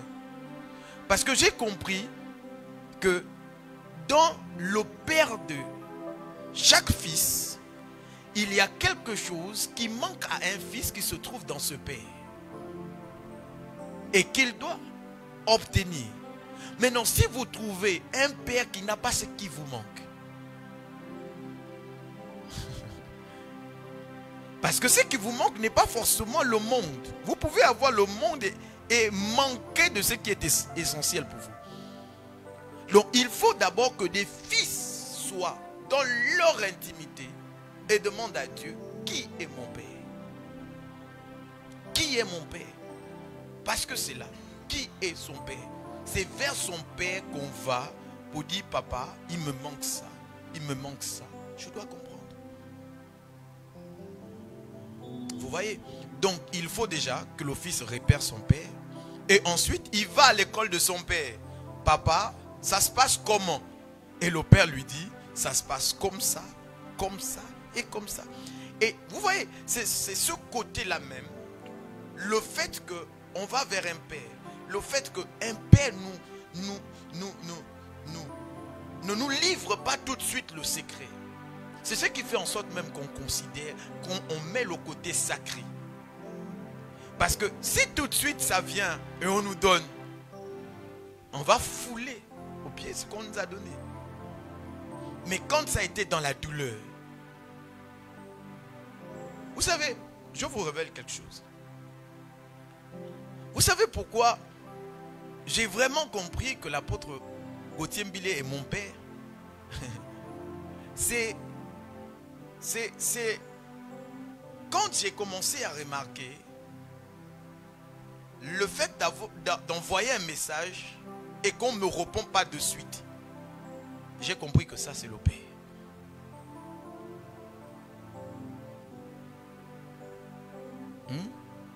J'ai compris que ça c'est le père. Comprenez, Dieu est le père. Et en Dieu, il n'existe pas de gentillesse. Mais en Dieu, il existe la bonté. Dieu n'est pas gentil. Dieu est bon. Quelqu'un qui est gentil te donne quand tu demandes, quand tu veux. Et papa, je veux ça, on te donne. Ça, c'est pas le père. Un père est celui qui donne ce qui est bon pour son enfant. On va s'accrocher à entre griffes un père qui va nous impacter pour avoir 10 000 membres. Est-ce qu'on a en nous la solution pour les 1000 membres? Parce qu'après, on aura 1000 membres et commencer à chercher à trouver la solution. Et je vais clôturer par cette histoire qui s'est déroulée lorsque on parle de la guerre des tables, justement, où Jésus se retrouve dans ce lieu-là avec ses disciples. Et il dit, donnez à manger à ce peuple-là. Et ils ont dit, mais on n'a pas assez, il faut qu'on les renvoie rapidement. Et puis demain ils vont revenir. Jésus a dit non, vous n'allez pas les renvoyer. Nourrissez-les. Et on a vu comment Jésus, qu'est-ce qu'il a fait? Il a pris le pain, il rendit grâce. Et il a multiplié le code. Jésus avait le code. Il avait le code pour nourrir. Aujourd'hui, nous, on a des membres, mais on n'a pas le code pour les nourrir. C'est-à-dire, ils sont dans des problèmes, on les renvoie à aller chercher la solution. Et dimanche, ils peuvent revenir pour dire, j'ai pris à Rehoboth. C'est ce que nous vivons aujourd'hui à l'église. C'est-à-dire, on n'a pas de capacité. Quand un enfant vient te dire, papa, mon poste au travail est menacé, qu'est-ce que tu fais en tant que père pour que l'enfant ne perde pas son travail? Est-ce qu'on se comprend? Donc, on doit comprendre que un père n'est pas gentil. Un père est bon. Et parce qu'un père est bon, il connaît ce qu'on a besoin, à quel moment, il repère en nous ce qu'il manque. Moi, mon père m'avait appelé, m'avait dit une fois, Samson, il te manque ça, il te manque ça, il te manque ça. On aura du travail. Et aujourd'hui, si vous me voyez aujourd'hui, et quand vous me voyez hier, vous allez voir que mon ministère, peut-être, n'a pas une grande démographie, mais la manière de faire le service, vous sentirez qu'il y a une nouvelle touche. Il y a une touche d'excellence, comme la touche de mon père, l'apôtre Gauthier. Vous allez ressentir ces choses à l'intérieur, parce que c'était des choses qui me manquaient. Amen.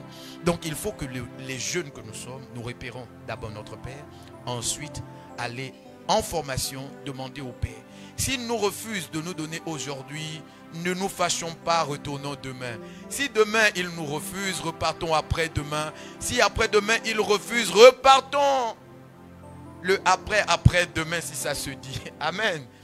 Notre Père est celui qu'on a repéré spirituellement et on se soumet à comment il agit. Amen. Bénissons l'Éternel. Je crois qu'on a répondu, ou bien?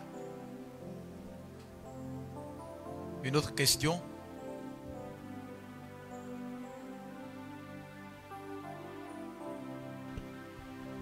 Shalom. Moi, je suis la sœur Vicky. Merci pour l'invitation. Ma question va dans le même sens que la Sainte Seine. Déjà, j'aimerais renchérir ce que le pasteur Jade a dit par rapport à l'expérimentation au niveau de la Sainte Seine.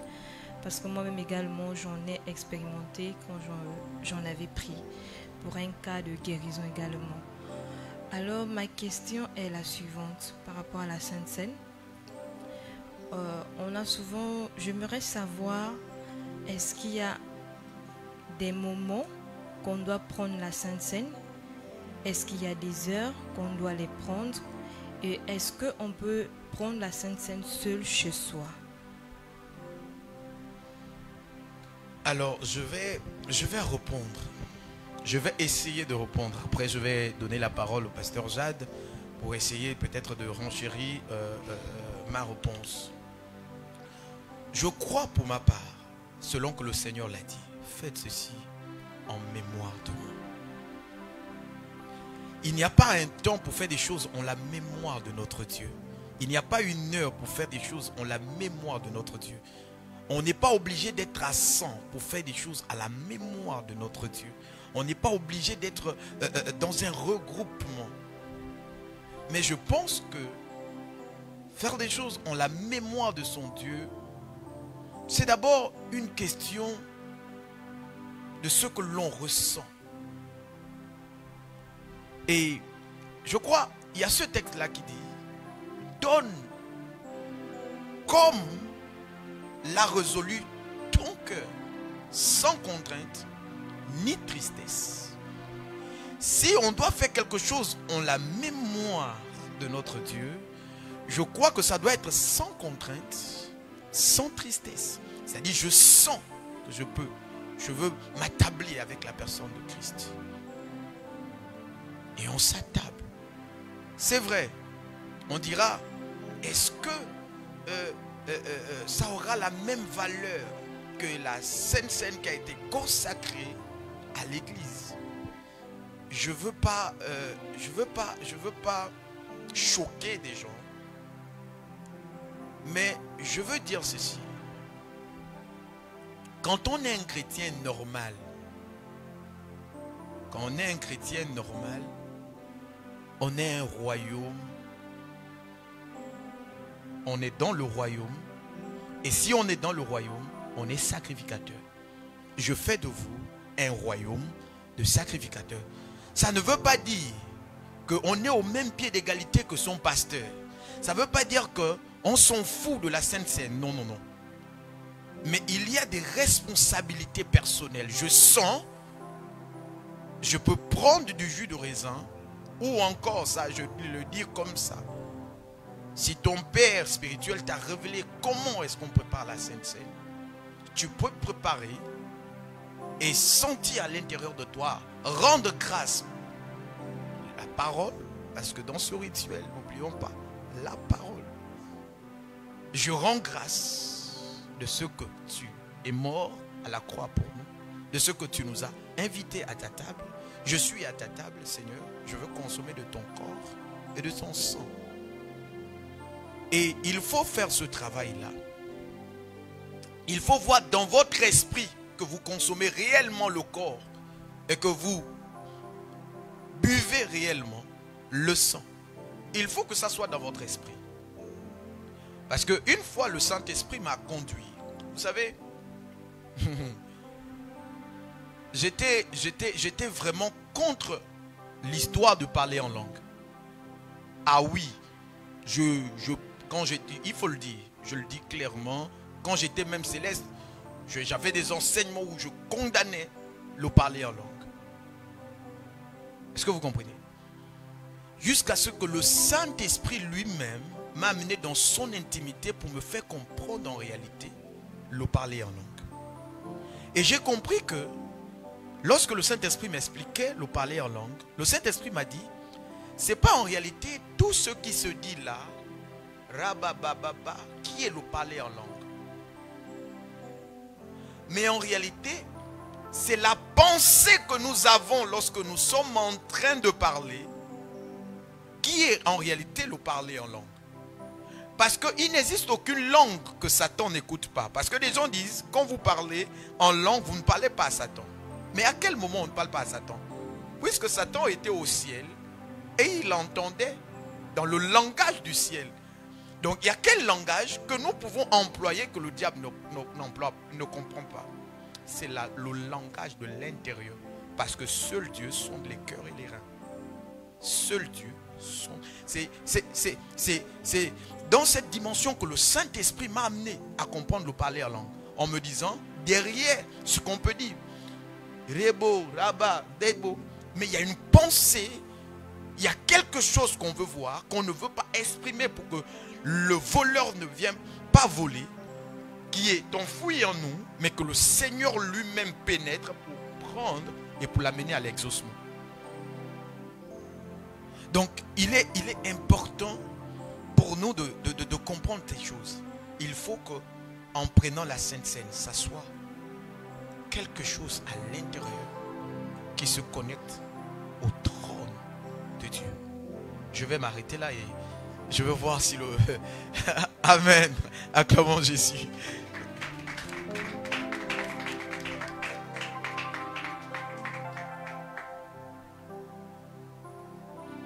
Une question encore? Alors il nous reste quelques minutes, il nous reste à peine 5 minutes. C'est vrai qu'on a commencé avec beaucoup de retard. Il nous reste encore 5 minutes. Une dernière question? Une dernière question?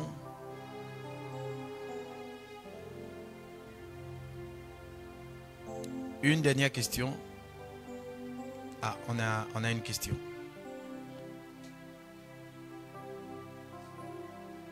Bonsoir. Bonsoir. Moi, je me nomme David Ange Moussavou et j'ai 2 questions. La première, d'abord, je vais essayer de rebondir sur ce que vous avez dit tout à l'heure par rapport à la Sainte Seine.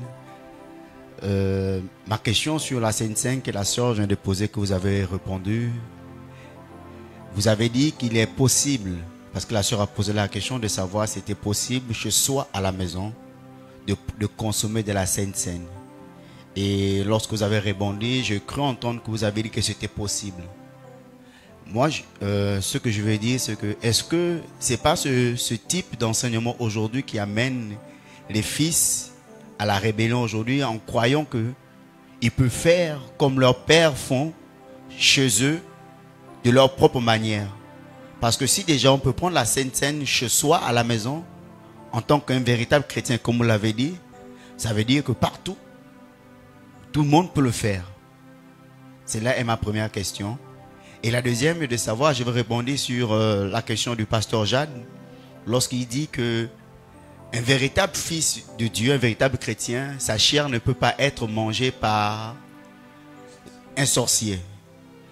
Alors, la véritable question est ceci: est-ce que le problème vient d'abord du fondement de la chrétienté de cette personne, ou l'erreur vient de ce que cette personne mange, ou sur quelle table cette personne mange? Ces sont mes questions.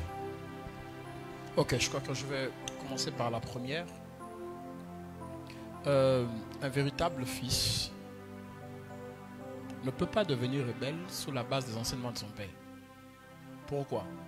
La Bible dit que ne déplacez pas la borne laissée par des anciens. La meilleure manière de retransmettre à un fils les valeurs du royaume, la meilleure manière de retransmettre à un fils les valeurs spirituelles, c'est de les lui enseigner. Alors, tout fils qui devient rebelle, tout fils qui devient Absalom, est un fils mal formé. Parce que la loi est claire. Tout disciple affermi sera comme le maître. Mais la version le Seigneur dit, tout disciple bien formé sera comme son maître. Donc le rôle d'un père, c'est d'éduquer. C'est pourquoi on parle de père spirituel. Vous savez, le mot père spirituel est absent dans la Bible. Mais le concept y est. Le concept y est. Mais l'expression père spirituel est absent. C'est pourquoi l'apôtre Paul, pour mieux expliquer ces choses, dira mon enfant légitime dans la foi. Ouais, l'enfant vient du mot grec nephios, pour dire celui qui est tout petit qu'on élève encore. Donc quand on est le fils de quelqu'un, on doit être élevé par cette personne. Maintenant après, le but d'un père, ce n'est pas de faire du clonage. Le but d'un père, ce n'est pas de nous garder là. Le but d'un père, c'est de nous enseigner les enfants, afin qu'en vérité, nous devenons, comment vous appelez ça, afin que nous devenions autonomes demain.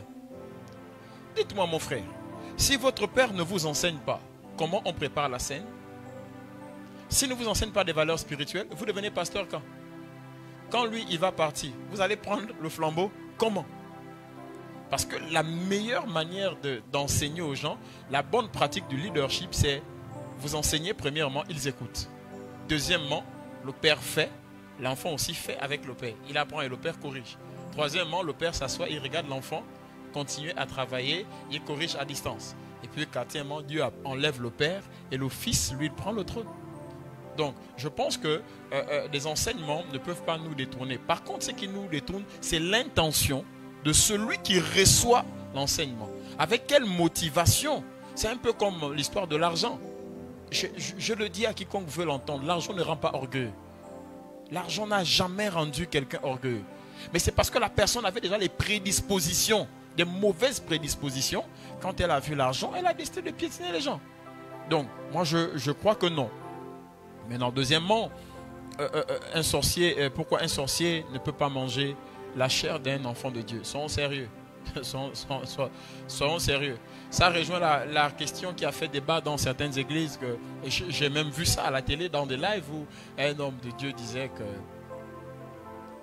un chrétien pouvait être possédé. Si quelqu'un est possédé, ça veut dire qu'il est dirigé par l'esprit qui le possède. Comment je suis né de nouveau? J'ai le Saint-Esprit, mais quand même le sorcier me mange. Non. Un homme de Dieu, un enfant de Dieu, un enfant du Seigneur Christ, qui a donné sa vie au Seigneur, né de nouveau, justifié, sanctifié, qui vit une relation avec le Seigneur, qui connaît la justification, ne peut pas être touché par un sorcier. C'est lui qui fait trembler le sorcier. C'est là toute la valeur de tout lieu que foulera ton pied, je te le donne en possession. Dans l'Ancien Testament, c'est ce que Dieu dit à Josué. Dieu n'a pas dit à Josué, je vais te fortifier. Il dit, fortifie-toi et aie bon courage. Et il dit, tant que je serai avec toi, personne, nul ne tiendra devant toi. Maintenant, dès qu'on commence à manger un enfant qui est dans le Seigneur, il n'a pas Dieu. Je n'ai pas envie de dire, il n'a plus Dieu. Parce que la vérité, c'est qu'on ne perd pas le salut. On ne vient pas à l'église pour perdre le salut. On ne vient pas à l'église. Non, le salut, il est à vie. C'est un acquis. C'est un acquis. Dire que non, mes amis, on va perdre le salut. Je sais qu'il y a des gens qui lisent tellement la Bible qui vont commencer à me mettre là-bas les textes de Jude. Luttons pour notre salut commun. Salut vient du mot soteria qui signifie délivrer de la puissance de quelque chose. D'accord? Donc quand Dieu nous délivre de la puissance de Satan, ne sait pas pour repartir. Parce que lui-même dit que nul ne peut ravir les brebis qui sont entre ses mains. Mais à quel moment alors on nous mange? Puisque nous sommes les brebis de son pâturage et nous sommes entre ses mains. On ne peut pas. Moi je m'attache aux paroles de Christ et non pas aux philosophies humaines. Ça c'est la première preuve. Deuxièmement, c'est que quand on a bu le sang de Christ, nous sommes en fait co-ouvriers avec lui. Nous sommes héritiers de ses promesses. Au moment où nous sommes héritiers de ses promesses et que tel il est, tel nous sommes, à quel moment, par quelle porte le diable passe? Un philosophe a dit, on ne dit pas toutes les vérités à la télé. L'homme de Dieu nous l'a répété avec ces mots, qu'on ne dit pas tout comme ça. Je vous aurais dit quelque chose qui vous aurait peut-être surpris, mais qui est un enseignement de fond qu'on n'a pas donné à l'église. Mais je vous le dirai hors caméra. Mais pour l'instant, permettez-moi de dire que lorsque quelqu'un est baptisé du Saint-Esprit, lorsque le Saint-Esprit habite en lui, il peut être simplement démonisé. Ça veut dire quoi? Être attaqué de l'extérieur. Donc le diable peut toucher sa chair. C'est là toute la parole de « ils vous feront la guerre, mais ils ne vous vaincront pas ». Pourquoi? Parce que nous sommes plus que vainqueurs. Le malheur va nous atteindre. Ah, la sorcellerie nous fera mal, je vous assure. Il faut qu'on se le dise. La sorcellerie nous fera mal. La sorcellerie est prête à tuer nos parents. Parce que le but de la sorcellerie, c'est de manipuler les esprits. Pour une seule raison. Finir avec nos vies. Donc le sorcier ne vient pas s'amuser. Que ce soit la sorcellerie rouge, la sorcellerie verte même qui manie les éléments, la sorcellerie noire, la sorcellerie dite blanche que nos parents me disent non, moi je suis sorcier, mais c'est pas pour tuer, c'est juste pour garder la famille. C'est la sorcellerie. Ça ne s'écrit pas d'une autre manière. Vous voyez, que ce soit tout ça, ça vient pour un but. Mais le malheur atteint le juste et l'Éternel l'en délivre toujours. Si cette parole est effacée dans la Bible, à partir de cet instant, le Satan peut nous faire du mal. Mais tant qu'elle est là, on ne peut pas nous manger. Voilà un peu mon argumentaire. Sauf s'il y a une autre question. Ouais, je répondu aux deux questions. Des questions?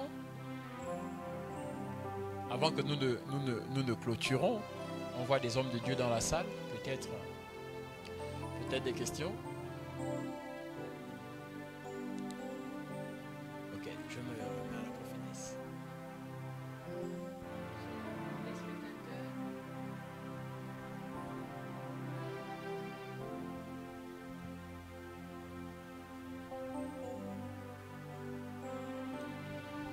Excusez-moi.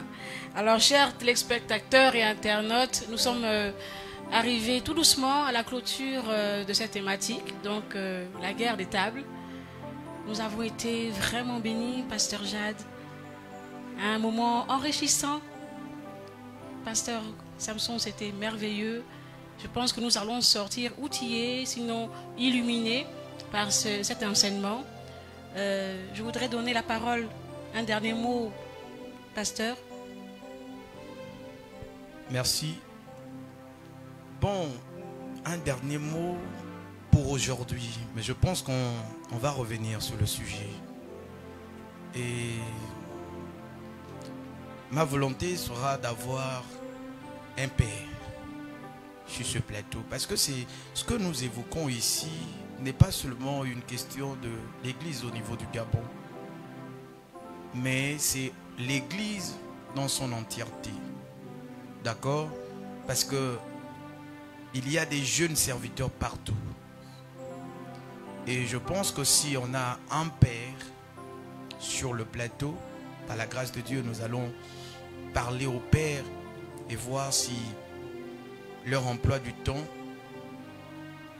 permet d'être sur le plateau pour que nous puissions mettre à lumière ce sacré qui jusque-là est foulé aux pieds. Parce qu'il faut que nous avouons que ce sacré est foulé aux pieds. L'Église devient plus la lettre. L'apôtre Paul nous a dit que la lettre tue. Nous avons besoin de l'esprit. Et l'esprit est dans ce qui est sacré. Et il faut que nous, les jeunes, nous comprenions que nous avons encore et encore plusieurs formations à faire. C'est vrai, nous avons le Saint-Esprit, oui, on voit des guérisons, mais ne nous mentons pas. Ne nous mentons pas. On a encore du chemin. Frère, l'expérience d'un père, c'est de l'or. L'expérience d'un père, c'est de l'or. Nous devons comprendre en tant que jeunes que nous avons encore besoin de nos pères. Et même nous qui avons des ministères, il faut que nous comprenions que par moments, nous devons abandonner le peuple que nous avons et retourner dans la maison de nos pères, nous asseoir, prendre le cahier, prendre le stylo, noter comme à l'école. Parce qu'il y a des codes qu'un père, parce qu'il t'a vu dans l'assemblée, peut lâcher. Si tu as l'esprit, tu vas comprendre et tu vas grandir. Alors je vais m'arrêter là et à très bientôt par la grâce de Dieu. Merci aux intervenants, merci à tout le monde.